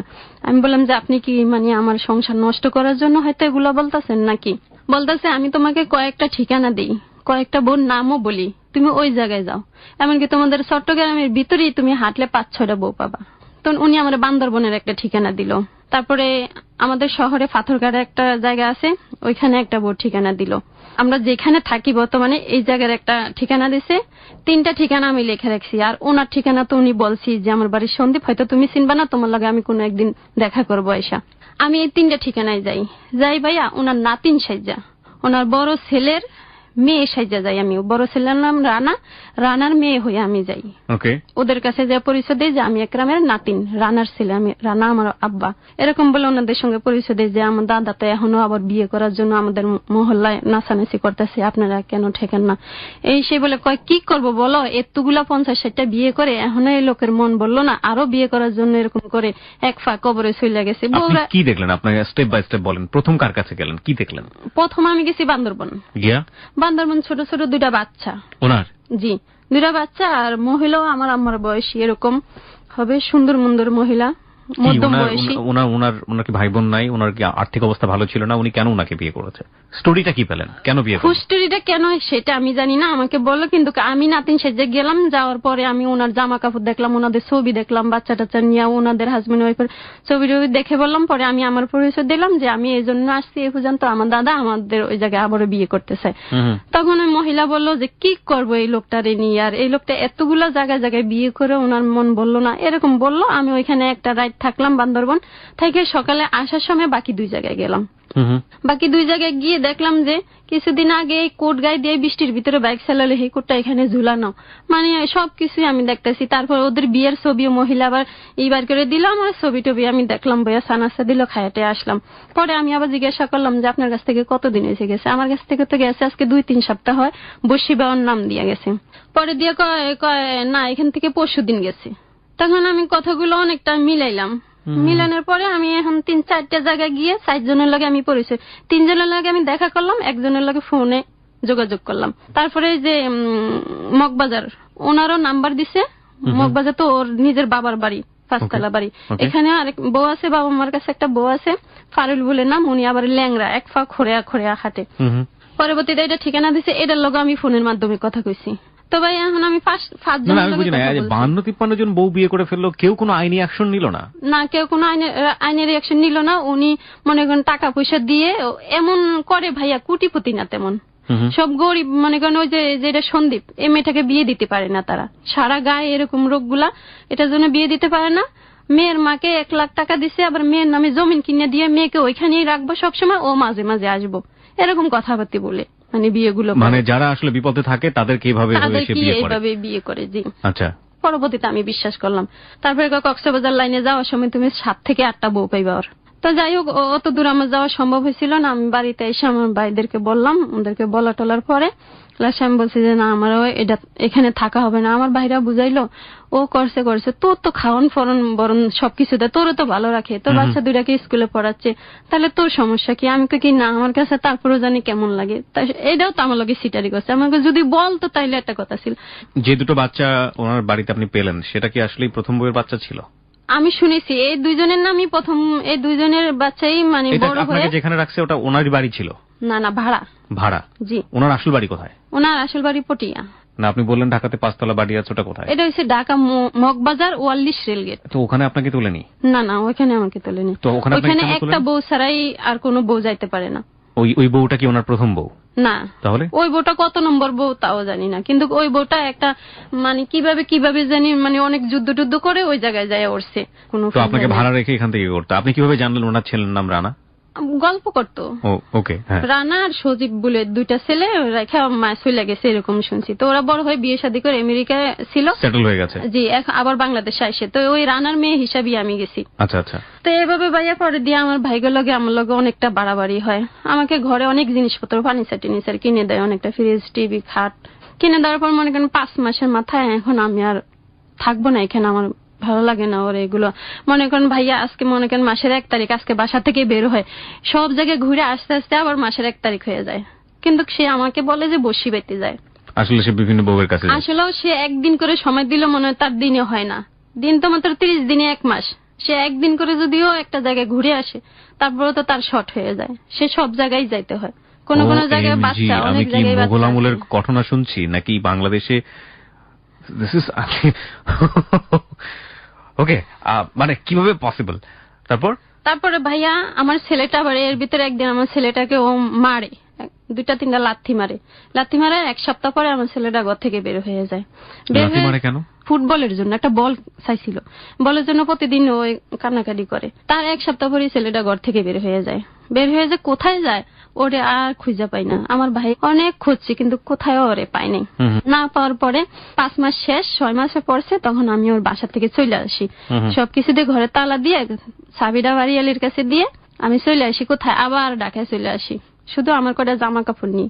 আর মেয়েটা থাকে ঘরে, আমার ভাইয়ের বাসায় যায়, নানুর কাছে। ওর চলে আসি, আর ওর লগে আবার আমার লগে শহরে দেখা হয়েছে। আমি বাসে যেখানে উঠবো ওইখানে দেখা হয়েছে। পরে আমি ওকে বললাম যে এরকম আমি আপনার কাছে থাকবো না, আপনার রুমে তালা দিয়েছি, আমি আপনার কিছু নিই না, আমার শুধু কয়েকটা জামা কাপড় নিয়ে আমি চলে আসছি। সে আমাকে কিছু বলে না, ভালো মন্দ কাজ যেটা করো সেটা বুঝে শুনে করিও। হ্যাঁ বলে আমি ঢাকায় চলে আসলাম। ঢাকায় এসে ভাইয়া ওই ভাবির কাছে উঠছি। ভাবি বলে যে ভাই আমি তোরে কোথায় রাখবো, আমার ঘরে সব ছেলে মানুষ। তখন আমি কি করব, কোনো উপায় পাই না ভাইয়া, থাকার জন্য কোনো একটা জায়গা করে এরপরে আমি একটা কর্ম চিন্তা করবো, আমি থাকারই কোনো জায়গা পাই না। পরে আমি ওই ব্যাগটা নিয়ে হাঁটতে হাঁটতে ধানমন্ডি চলে যাই। যাইতে যেতে সারাদিন চলে গেছে আমার এই হাঁটার উপরে, না খাওয়ার উপরে। সন্ধ্যা হয়ে গেছে, এখন আমি একটা জায়গায় অনেক ক্লান্ত হয়ে পড়ে গেছি। ব্যাগটা পাশে রেখে আমি ওখানে বসে পড়ে মাথা হাত দিয়ে কান্না করতেছি। কিছু লোকজন এসে আমাকে ভিড় করে বলে যে কোথা থেকে আইছে, মনে হয় মাথা নষ্ট না কিভাবে আইছে। সবাই আমাকে এত প্রশ্ন করে যে আমি অনেক জোরে চিল্লিয়ে উঠছি যে আপনারা আমার কাছ থেকে সরে যান। তারপরেও কিছু লোক যায়, আবার এসে এখানে দাঁড়ায়, যাইতে এখানে এসে দাঁড়ায়। তো একটা লোক ওইখানে টেলার্সের দোকান আছে, উনি আবার আসলো, আইসা আমাকে এখান থেকে নিয়ে গেল দোকানে, যে বোন তুমি এখানে আইসা বসে আমার কাছে জানতেছিল। পরে আমি বললাম যে ভাই এরকম বললাম। বলার পরে তখন ওনারা বললো যে চাকরি বাকরি করবেন, আপনাকে কে চাকরি দিব, আনতে যে চিনি না শুনি না, আজকাল তো কত কিছু। ব্যাগের মধ্যে কোনো বোমা টোমা আনছেন নাকি? আমি আবার মোবাইলটা বন্ধ করে রেখে কাপড়ের নিচে ঢুকাই রাখছি, যদি মোবাইলটা হাতে থেকে কেউ নিয়ে টিয়ে যায়। তো লোকজন সবাই বলে ফোন নাম্বার আছে, মোবাইল আছে। আমি বলি যে না, তাহলে আপনাদের বাড়িতে ফোন টোন দিয়ে দেখি, আপনার ব্যাপারে জানি, আপনি কি সত্যি বলছেন? আমি বলছি না ভাই, আমার কাছে কোনো ফোন টোন নাই, আমি কোনো ফোন ব্যবহার করি না। পরে ওই লোকটা বলে যে আমার শাশুড়ি তো বাসা বাড়িতে মানুষ কাজে দেয়, তাহলে আমার শাশুড়ির কাছে নিয়ে যায়, দেখি কিছু একটা হয় কিনা। তো উনি দোকান বন্ধ করলে রাতের 11টা বাজে, এই পর্যন্ত আমাকে বসে রাখলো। আর আমি তো ক্ষুধার জ্বালায় আমার একাই কান্না চলে আসে। কিছু খাবার দেয় না, কোনো খাবার দেয় না, আমার একাই চোখ দিয়ে পানি পরে খিদার জ্বালা। তারপরে 11টা বাজে বাসায় নিয়ে আমার জামা কাপড় সব খুলে বের করলো, যে ব্যাগে কোনো কিছু আছে কিনা, মনে কোনো শয়তানি বুদ্ধি আছে কিনা, এসব জানার জন্য সবকিছু দেখলো। পরে মোবাইল ফাইয়া বললো যে মিথ্যা কথা বললো কেন, এই যে মোবাইল। আমি বলি ভাইয়া রাস্তায় আমি ভয় পাইছি যে কেউ হয়তো যদি নিয়ে টিয়ে যায়, এই জন্য মোবাইলটা বন্ধ করে কাপড়ে ঢুকে রাখছে। তো আমার কানে একজোড়া রিং ছিল, সোনার একজোড়া রিং ছিল, নাকে নাকফুল ছিল, বিয়ার সময় দিছে। আরো কিছু ভালো ভালো জামা কাপড় ছিল, দামি দামি জুতা মুতা ছিল। আমি এগুলা নিয়ে আমার যা যা লাগবো, আমি ভাবছি আমি চাকরি করলে তো আমার এসব লাগবে, আমি সহজে আর কিনতে পারবো না। তো মহিলা আমার রাত্রে রাখলো, রাত্রে খাওয়াইলো। মহিলা এটা যে মহিলার কাছে নিয়ে দিল, ওই লোকের শাশুড়ি। হ্যাঁ জি, মহিলা রাত্রে রাখলো ওনার কাছে, খাওয়ায় ঘুম পরে রাখছে। সকালবেলা ওইটা মহিলা আমারে কয়েকটা বাসায় নিয়ে যায়, কিন্তু কেউ আমারে রাখতে চায় না ভাইয়া। তারপরে ভাইয়া কয়েকটা বাসায় নিয়ে যাওয়ার পরে কোনো বাসা আমারে কাজে রাখতে চায় না, যে এই মায়ের তো ফাংফুং অন্যরকম, মায়ের তো দেখা যায় আমাদের মেয়েদের মতন, এই মেয়েকে কাজে রাখা যাবে না, যাও কোথা থেকে নিয়ে আসে, এরকম বলে মহিলা ফিরে আসে। আইসা আমার বাসায় আসে আমার কানের থেকে দুল খুলে নেয়, তারপরে মোবাইলটা তো রেখে দেয়। ওনার একটা মেয়ের এক জোড়া ছিঁড়া জামা কাপড় পরে, নাকের থেকে ফুল টুল সবকিছু খুলে নেয়, নিয়ে চুলটাকে একটু সোজা সিটি করে আছড়িয়ে দেয়, দিয়ে এরকম করে পরে একটা বাসায় নিয়ে যায়। বাসা রয়েছে কাকুলি ওদিকে, একটা বাসা নিয়ে যায়, নিয়ে ওইখানে কাজে দেয়, দিয়ে উনি 500 টাকা নিয়ে আসে। তখন আমি ওইখানে ভাইয়া ডিম, প্রথমে আমার ডিম ধুইতে দেয়, আমি ডিম যেটা ধরি ওইটাই ভেঙে যায়, এমন করতে গেছে 4টা ডিম ভেঙে গেছে। 12টা ডিম আনেছে ড্রাইভারের রাতে, 4টা ডিম ভেঙে ফেলছি। আমার বাকি ডিমগুলো আর ধুই নেই, ওই ভিজানের থেকে উঠে ঝুড়িতে রেখে দিছি। তখন মহিলা এসে ডিমগুলো রাখতে গেছে ফ্রিজে রাখতে 12টা ডিম, একটা চোখের আন্দাজ আছে না, উনি গয়না দেখে যে ডিম এখানে 12টা না 8টা ডিম, 4টা ডিমই কম। পরে আমারে বলছে যে ডিম কি তুমি ভেঙে ফেলছো? আমি আবার যেগুলা ভাঙছে ওগুলা খোসাগুলো ময়লার নিচে রাখছি, কুসুমগুলো সব পানি দিয়ে ধুয়ে বেসিনের ভিতরে তাড়াতাড়ি মানে সরাইয়া দিছি। পরে দিয়া আমি বলছি যে না আমি তো ভাঙি না, ভয়তে তো কিন্তু ভিতরে অনেক কাঁপতেছে। ড্রাইভারের ডাইকে আইনা বললো যে আলমগীর তুমি ডিম কয়টা আনছো? পরে বলে যে ম্যাডাম 12টা। ডিম তো 12টা দেয়নি। পরে আবার দোকানে ফারাইছে আর পরে ড্রাইভারে যায় বলে যে ডিম আপনি ভুল দিচ্ছেন। পরে আবার 4টা ডিম, কিন্তু আমি তো জানি যে ডিম আমি নষ্ট করে ফেলছি। আটা গলাইতে দিছে, আটা ভাইয়া নরম হয়ে গেছে, মানে ফ্রির লাগে ডলার দিলে একবারে সেপ্ট হয়ে যায়, চিতল ফিটারির মতো হয়ে যায়। পরে মহিলা রাগারাগি করছে আমার, কয় মেয়ে তো রাখা যাবে না, কি মেয়ে তো কাজ জানে না, আমি কোন বিপদে পড়লাম। যাই কেমন করে ভাইয়া ওইখানে 17 দিন আমি ছিলাম। 17 দিন পরে ওই মহিলা আবার আসছে, যে মহিলা আমাকে দিয়ে গেছে।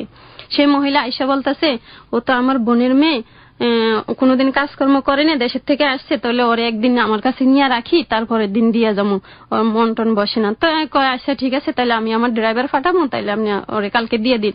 এটা বললাম, মহিলা আমার নিয়ে আসে আইনা ধানমন্ডি পার্টির অফিসের সামনে যে আমার কাজে দেয়, ওইখান থেকে 2500 টাকা নেয়। ওকে, 2500 টাকা নিয়ে আমি আর ওইখান থেকে শুধু নিজে পরনের জামাটাই পরে আসছি, ওইখান থেকেও আর কিছু আনি নেই। বলতেছে সকালে আবার আমার পাঠিয়ে দিবে, তাই কিছুই দেয়নি আমার। 100টা টাকা দিছে, 100টা টাকা এই মহিলা নিয়ে গেছে। যাক, এখানে 2500 টাকা নিয়ে আমার এই জায়গায় কাজে দেয়। এই জায়গায় কাজের মধ্যে আমি এখানে কাজ করি, এখানে মানুষ এসে একজন কাজের মানুষ, আমি বলতে আর কোনো মানুষ নেই। আর ভিতরে মানুষ এসে 8 জন, 8 জন। আর ওই জায়গায় সরা জামাইবো 2 জন, একটা বাচ্চা, কাজের মানুষ 2 জন, একজন রান্না করে, একজন ঘরের কাজ করে।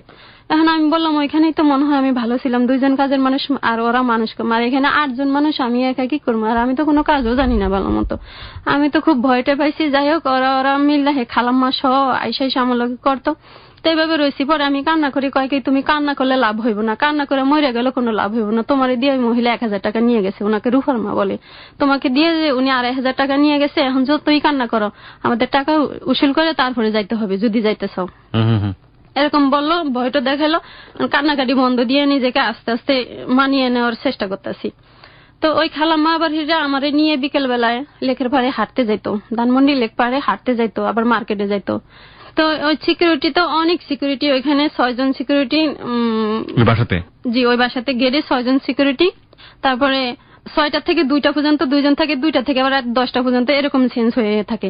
তা আমি তো আর সিকিউরিটিদেরকে চিনি না, আমাকে ওই লোকটা ফলো করছে, ওনার বাড়ি বরিশাল। তো উনি আমাকে ফলো করতো সবসময়। আবার ছাদে কাপড় চোপড় ধুইতে যাইতাম, উনি আবার ছাদে আগে যাইতো, যায় দাঁড়িয়ে থাকতো আমাকে দেখতো, কিন্তু আমি ওনাকে কখনই দেখতাম না সরাসরি ভাবে।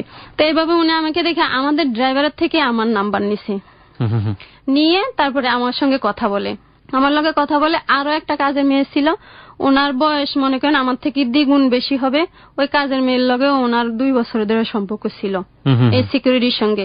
এরা ছাদে বিভিন্ন রকমের ইটি করতো। যাই হোক, তো আমার লগে কথা বলতো, পরিচয় দিল যে ওনার বাড়ি কুষ্টি, আমি আর উনি মিরপুর ওষুধ কোম্পানিতে চাকরি করে, এরকম আমাকে বলছিল। তখন আমি আবার বললাম যে দেখেন আপনি আমাকে দেখছেন কিনা জানি না, আমার ফোন নাম্বার কোথায় পেয়েছেন আপনি হেডেও সত্যি বলেন নাই। তো আমার এই ব্যাপার আমি আমার জীবনে সবকিছু বলে দিচ্ছি ওনাকে, যে আমার আরো 2টা বিয়ে হয়েছে, এমন এমন আমার 2টা সন্তানও আছে, আপনি হয়তো না জেনে ভুল করছেন, করে আমার সঙ্গে কথা বলেন, আমি কিন্তু আপনাকে সবকিছু বলে দিচ্ছি, এবার আজ থেকে আর কথা বলিয়েন না। এরকম বলার পরে কয় দেখো আমি তোমাকে দেখছিলাম, যেমন করে ওই হাউজে আমার একটা বন্ধু চাকরি করে, বন্ধুর লোকে দেখা করতে গিয়ে আমি তোমারে দেখছি, এই সে আমার খুব ভালো লাগছে, তোমার কি হয়েছে ওগুলো আমি জানতে চাই না, কখনো জানবো না, ওই ব্যাপার তুমি ওইখানে বাদ দিয়ে দাও। আমি কি না না পরবর্তীতে আবার এগুলো হয়তো উঠতে পারে সংসার অবস্থায়, এজন্য আমি আগে বলে দিচ্ছি আপনাকে। তো বলে টলার পরে সে সবকিছু মেনে নিছে। মেনে নেওয়ার পরে আমি এখানে কাজ করি। পরে আমি বলছি যে আপনি কি আমার লগে মানে প্রেম করতেছেন না বিয়ে করতেছেন কোনটা? আমি কিন্তু বিয়ে ছাড়া কিছু করব না।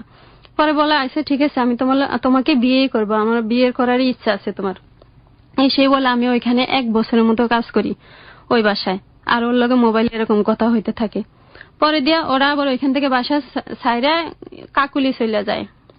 কাকুলি যায় ওনাদের নিজের বাসা, ওইখানে জিনিসপত্র রেখে ওনারা বাহিরে চলে যাবে। তো ব্যাপারগুলো আমি ওরে বলছি যে এরকম এরকম, আমি কি দেশের দিকে চলে যাব না তুমি একটা কিছু করবা? পরে বলে যে না না তুমি দেশে চলে যায় না। আমি কি দেখো দেশে, বলে মা আমারে ফোন দিয়ে বলছিল আমার জন্য একটা ভালো বিয়ে ঠিক হয়েছে, ছেলেটা বাহিরে থাকে, তাহলে আমি দেশে চলে যাই, সম্পর্ক হয়েছে, আমি তো তোমাকে কখনো দেখিনি, তুমি আমাকে দেখছো কিনা তাও আমি জানি না, বলো তো আমাকে দেখছো?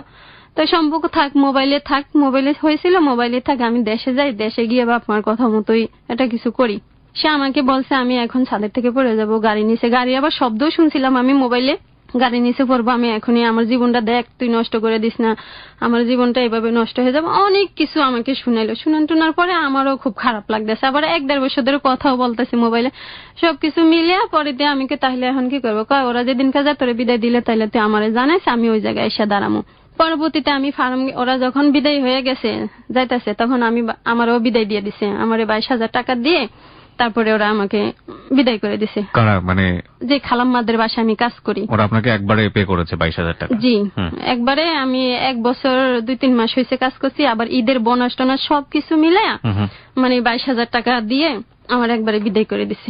তারপরে এখন আমি ওর লগে সিটি কলেজ আছে না ভাইয়া, এই সিটি কলেজের সামনে ওর লগে প্রথম আমার দেখা হয়। তো আমি বলছি যে আমার এরকম জামা কাপড়, আমি এই যে আমার হাতে একটা ট্রলি ব্যাগ আছে, আমি এখানে দাঁড়িয়ে রয়েছি। প্রথম দেখা হয় মানে আপনারই বাসার সিকিউরিটি, সে তার সঙ্গে প্রথম দেখা হবে কিভাবে? হ্যাঁ ভাই, আমি কখনো ওকে দেখিনি সরাসরি সামনে। সে আপনাকে দেখেছে, সে পরিচয় দেয়নি যে আপনি? না ভাইয়া, কখনোই পরিচয় দেয়নি। সে বলতো যে আমি ওষুধ কোম্পানিতে চাকরি করি। আচ্ছা আচ্ছা, পরবর্তীতে যখন দেখা সাক্ষাৎ হলো তখন কি আপনি বুঝতে পেরেছেন যে আপনার বাসার সিকিউরিটি? না, এটাকে আমি কখনো গেটেও দেখিনি। ও যখন নাকি নামতো তখন নাকি বলে গেট থেকে সরে যেত, 2 জন করে তো ডিউটি পড়তো, ও আসতে সরে যেত। পরবর্তীতে এরকম বলছে, তুমি বাজারে যাইতা তোমার খালাম্মার লাগে, তখন আমি তোমার পিছ বাজারে গিয়ে তোমার পিছে দাঁড়াইতাম, কিন্তু তুমি কইতে পারতা না। তারপরে এই সে বলতো আপনার সঙ্গে ফোনে সম্পর্ক হয়েছে? জি, ফোনে সম্পর্ক হয়েছে। ও আপনাকে দেখেছে, আপনি দেখেন? আমি দেখিনি ওকে কখনই। পরে দেখা হয়েছে, ওর মুখের দিকে তাকে তো আমি পুরো অবাক। ভাই একটু গায়ে গায়ে খেত লাগে, আমার কাছে কেমন যেন একটু ভালো লাগলো না। ভালো না লাগার পরে এখন আমি কি করবো, পরে বলে যে চলো, মানে একটা রিক্সা ভাড়া করলো। রিক্সা ভাড়া করে আমি বলতেছি যে কই যাবো, পরে দিয়ে বলে ফার্ম গেট চলো। ফার্ম গেট আমার 2 সম্পর্কের একটা খালা আছে, আগে যেখানে বাসা ভাড়া করে থাকতাম ওই ম্যানেজার বেডি, ওনাকে খালা খালা ডাকতাম। ওনাদের সঙ্গে তখন সম্পর্ক একটু ভালো ছিল। ওই বাসায় আসছে, ওই বাসায় এসে কয় তুমি এখানে আপাতত থাকো, আমি একটা বাসা ভাড়া নেই, নিয়ে তোমাকে নিয়ে যাবো, তুমি 2 দিনে এনে একটু কষ্ট করো। তখন আমি ওইখানে গেলাম, ওরা আমার দেখে জিজ্ঞাসা করলো কি ব্যাপার, কোথেকে আইসে এসে। আমি ওদেরকে বললাম এরকম এরকম একটা ছেলে আমার এরকম পছন্দ করে, আমি তো বাড়ির থেকে আসলাম, এখন ছেলেটাকে খালাম্মা আপনি দেখে দেখে আমাকে কি করবেন, ছেলেটা বিয়ে করতেছে, আপনি তাহলে একটু কথাবার্তি বলেন। তখন ওরা ডাকছে, ওরা ডাকে কথা বলতে লইছিল, কিন্তু যখন শুনছে যে মানে গার্ডিয়ান যদি পরবর্তীতে টাকা টুকা চায়, তখন এরা এটাতে রাজি নাই। তোরা নিজেরাই করে এলাম, নিজেরা করে এলা বলতে এখন কি করবো। পরে কই বাসা খুঁজতেছে, বাসাও পায় না। তো এই খালাম্মার মেয়ে থাকে আবার তেজকুনিপাড়া মেয়ে থাকে, উনি আবার সাবলেট রুম ভাড়া দেয়। তো ওনার একটা রুম মানে আমার থেকে একটু কমই নিছে, 8,000 টাকা নাকি ভাড়া দেয় উনি। আমার বিশ্বাস হয় না, রুম ছোট এরকম। তো আমার থেকে 4,000 টাকা নিছে।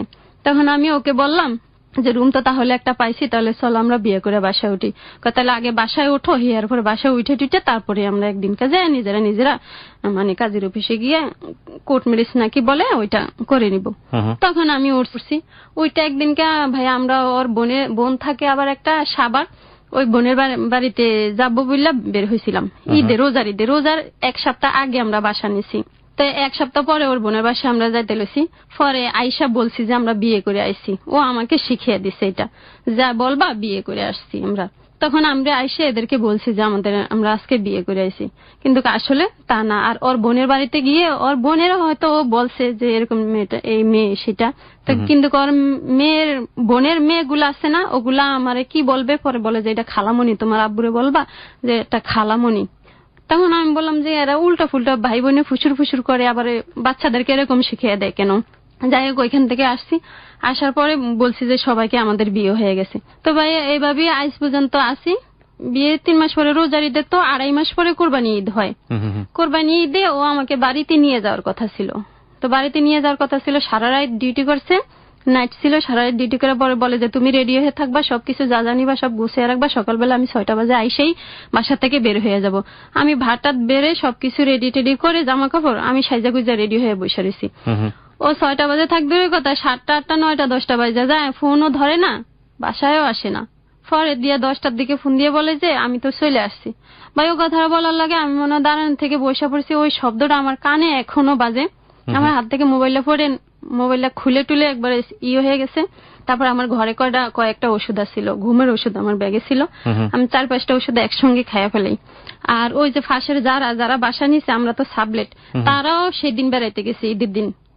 তো ওরা জানে যে আমরা গ্রামে যাব, আমরা ভোরে যাব, ফাঁসকারে যাব, এজন্য ওরা আর আমাদের দরজা টজা ধাক্কা দিয়ে দেখেনি।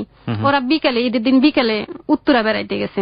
পুরাটা বিল্ডিং এর ভিতরে আমি একা, আমি হাত কাইটা টেটে একবারে মানে ঘরে সব ভাতটা ছিটতে মিটটা, ফলে আমি অর্ধেক বিছনায় আর অর্ধেক ইতে পাকায় এরকম হয়ে শুয়ে ঘুমে আসছি। এই ঘুমের ভিতরে ভাইয়া আমার এক সপ্তাহ চলে যায়। আমার এই ঘুমের ভিতরে একটা সপ্তাহ চলে যায় ভাইয়া। আমার কি বলবো, আমি তখন যদি আমি দেখাতে পারতাম তাহলে হয়তো বুঝতে পারতাম। আমার ঠোঁট গুলো, দুইটা ঠোঁট ভাইয়া মিশে গেছে, একবারে মিশে এক হয়ে গেছে, চামড়া টামড়া শুকে একবারে দুইটা ঠোঁট আটকিয়ে গেছে। তো আটকে যাওয়ার পরে এক সপ্তাহ পরে ওই আপারা আসছে, যারা ফাঁসে থাকে তারা আসছে। তো তার মেয়ে বলতেছে, আম্মু আন্টিদের দরজা তো একটু ফাঁকা, আন্টিরা দরজা লাগাই না, তালা দেয়নি। পরে এটা বলে ধাক্কা দিছে, দরজা খুলে গেছে। পরে ভিতরে দেখে আমার এমন অবস্থা। পরে তারা চিকের বাক্কা দিছে, নাকে হাতটা দিয়ে নাকি দেখছে মরে টরে গেছি নাকি, শ্বাস টাস আছে নাকি। পরে দিয়ে যে না শ্বাস আছে, আমার জামের কাছে ফোন দিছে। ফোন দিয়ে বলে যে এরকম এরকম অবস্থা, আপনি কোথায় আছেন, এই মুহূর্তে বাড়িতে আসে। আমি কালকে আসবো, আমার ছুটি আজকে কালকে শেষ হইবে, আমি কালকে আসবো।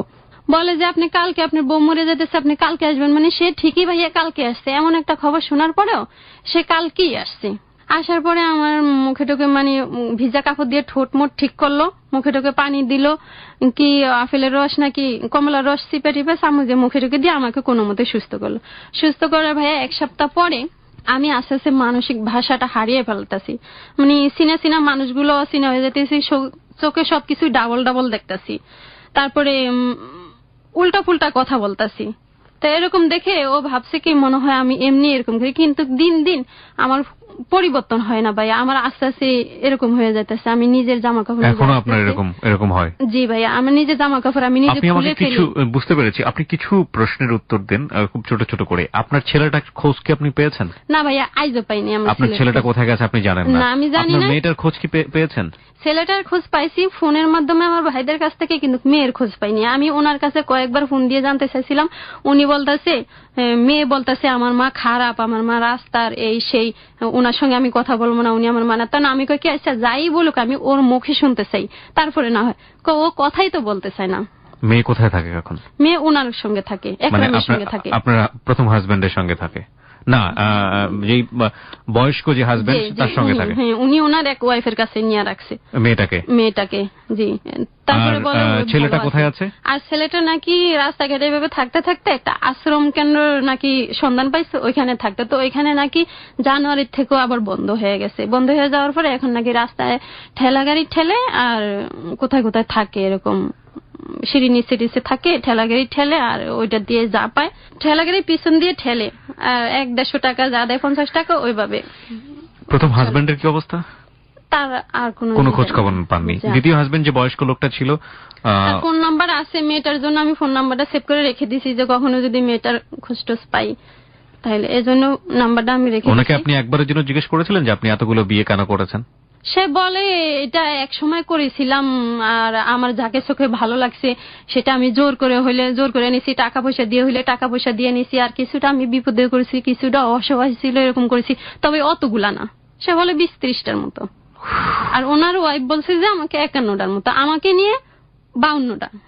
আপনার বাবা তো মারা গিয়েছে, মার সঙ্গে যোগাযোগ আছে? আপাততে নাই, ছিল মাঝখান দিয়ে, আপাততে নাই। আমার মাকে কেন যেন আমার ভালো লাগে না এজন্য আমার মাও আবার, আমার বাবা মারা যাওয়ার পরে তাও আমার মা একটু পাগল টাইপের হয়ে গেছে। মানে সবসময় সে আমাকে খালি অন্য নজরে দেখে। আপনার পরিবারের কোন সদস্যের সাথে আপনার এখন যোগাযোগ আছে? আমার একটা ভাইয়ের সঙ্গে শুধু আমার যোগাযোগ আছে। ছোট না বড়? আমার বড়। আমার ছোট শুধু আমার একটা বোন। আপনার যে হাজবেন্ড তার শ্বশুর বাড়িতে যাওয়া হয়েছে কখনো? মানে তার না ভাইয়া, সে আমাকে ভাইয়া সব সময় কারোর সঙ্গে, ওর ফ্যামিলির কারোর সঙ্গে আমাকে পরিচয় করে না। এমনকি ও কথা বলা ধরলে আমার মুখটা অফ রাখে যে কোনো শব্দ করবি না, বাড়িতে কথা বলতেছি বোনটা, আমাকে বাড়িতে নিয়েও যাইতেছে না। কতদিন যাবত বিয়ে করেছেন? এই তো ভাইয়া 2013 সালের জুন মাসের 29 তারিখে বাসা নিছি। বিয়ে তো এই পর্যন্ত হয়নি। আপনি প্রথম হাজবেন্ডকেও তো ডিভোর্স দেননি, আর ওটা যে ধরনের বিয়ে হয়েছিল সেখানে ডিভোর্স আমি ঠিক জানি না। আর ডিভোর্স দিছে ভাইয়া, ওই লোকটা খুবই কোর্ট কাছারি নিয়ে আমি হাতে লাগাছাড়া করে, উনি কিভাবে যেন ডিভোর্স পাঠিয়ে ওইখানে 3 মাসের কি জানি লেখে টেকে পাঠিয়ে দিয়ে আবার এখান দিয়ে নিজেরটা ঠিক করে নিছে উনি নিজে। কে আপনার এই সেকেন্ড হাজবেন্ড যেটা? জি, একরাম। তাই একরামকে আমার ডিভোর্স দেওয়া হয়নি। প্রথম জন না, প্রথম জন তো ওই যে একরামই কি করলো বলে আমি উনি করে দিয়েছি। ওকে, আর একরামকে ডিভোর্স দেননি আপনি? না, একরামকে আমি ডিভোর্স দেইনি। তৃতীয় যেজনের সাথে আছেন তার সঙ্গে এক ধরনের লিভ টুগেদার করছেন। লিভ টুগেদার বুঝেন আপনি? না ভাইয়া। লিভ টুগেদার মানে একসাথে থাকা, এটা এক ধরনের সম্পর্ক, কিন্তু এখানে কোনো বৈবাহিক সম্পর্ক নাই। সেটাই ভাই, আমি প্রতিদিন বলি তুমি কি করতেছ, তোমার মনে কি কোনো খারাপ উদ্দেশ্য, তুমি কেন বিয়ে করতেছ? আপনারা যে দুজন আমি তো একসাথে তোকে থাকেন, বিয়েই করে ফেলছি। আপনারা দুজন একসাথে থাকেন, আপনারা ধর্মীয় মত অনুসারে বিয়ে করেননি এখন জি। পর্যন্ত, কিন্তু আত্মীয় স্বজন সবাই জানে যে আপনারা বিয়ে করে আমরা বিয়ে ফেলেছেন। করেছি, আমাদের আজকে 1.5 বছরের মতো সংসার হচ্ছে, কিন্তু এখন বিয়ে করার জন্য মানুষও পাচ্ছি না, টাকার সমস্যা, সে টাকার জন্য রাজি টাকার হয় না। সমস্যা? টাকার তো জি এখানে ভাইয়া। সমস্যা না, মানুষের কোনো সমস্যা না। আপনারা কাজী অফিসে গিয়ে জাস্ট নিয়ম অনুসারে যেটা করার সেই অনুসারে করে। এখানে কত টাকা লাগে বিয়ে করতে? ভাই 1 লাখ টাকার যদি কাবিন দেয় তাহলে বলে 5,000 টাকা না 10,000 টাকা এরকম লাগে, কিন্তু সে 5 টাকাও ম্যানেজ করতে পারে না। এটা আমি এগ্রি করতে পারলাম না, সদিচ্ছার অভাব। যাই হোক, এই হচ্ছে আপনার বর্তমান অবস্থা। আপনি কোনো কিছু করেন এখন? না ভাই, আমি আপাতত কিছু করি না, কিন্তু এখন যে জায়গায় আছি ও আমাকে শারীরিক ওর বিভিন্ন মেয়েদের লগে ভাইয়া ফোনের সম্পর্ক, কিন্তু একবার যদি মারণ ধরে ভাইয়া চোখ মুখ বন্ধ করে মারে, কোথায় মারে কিভাবে মারে সেটা আর ও রাখে না।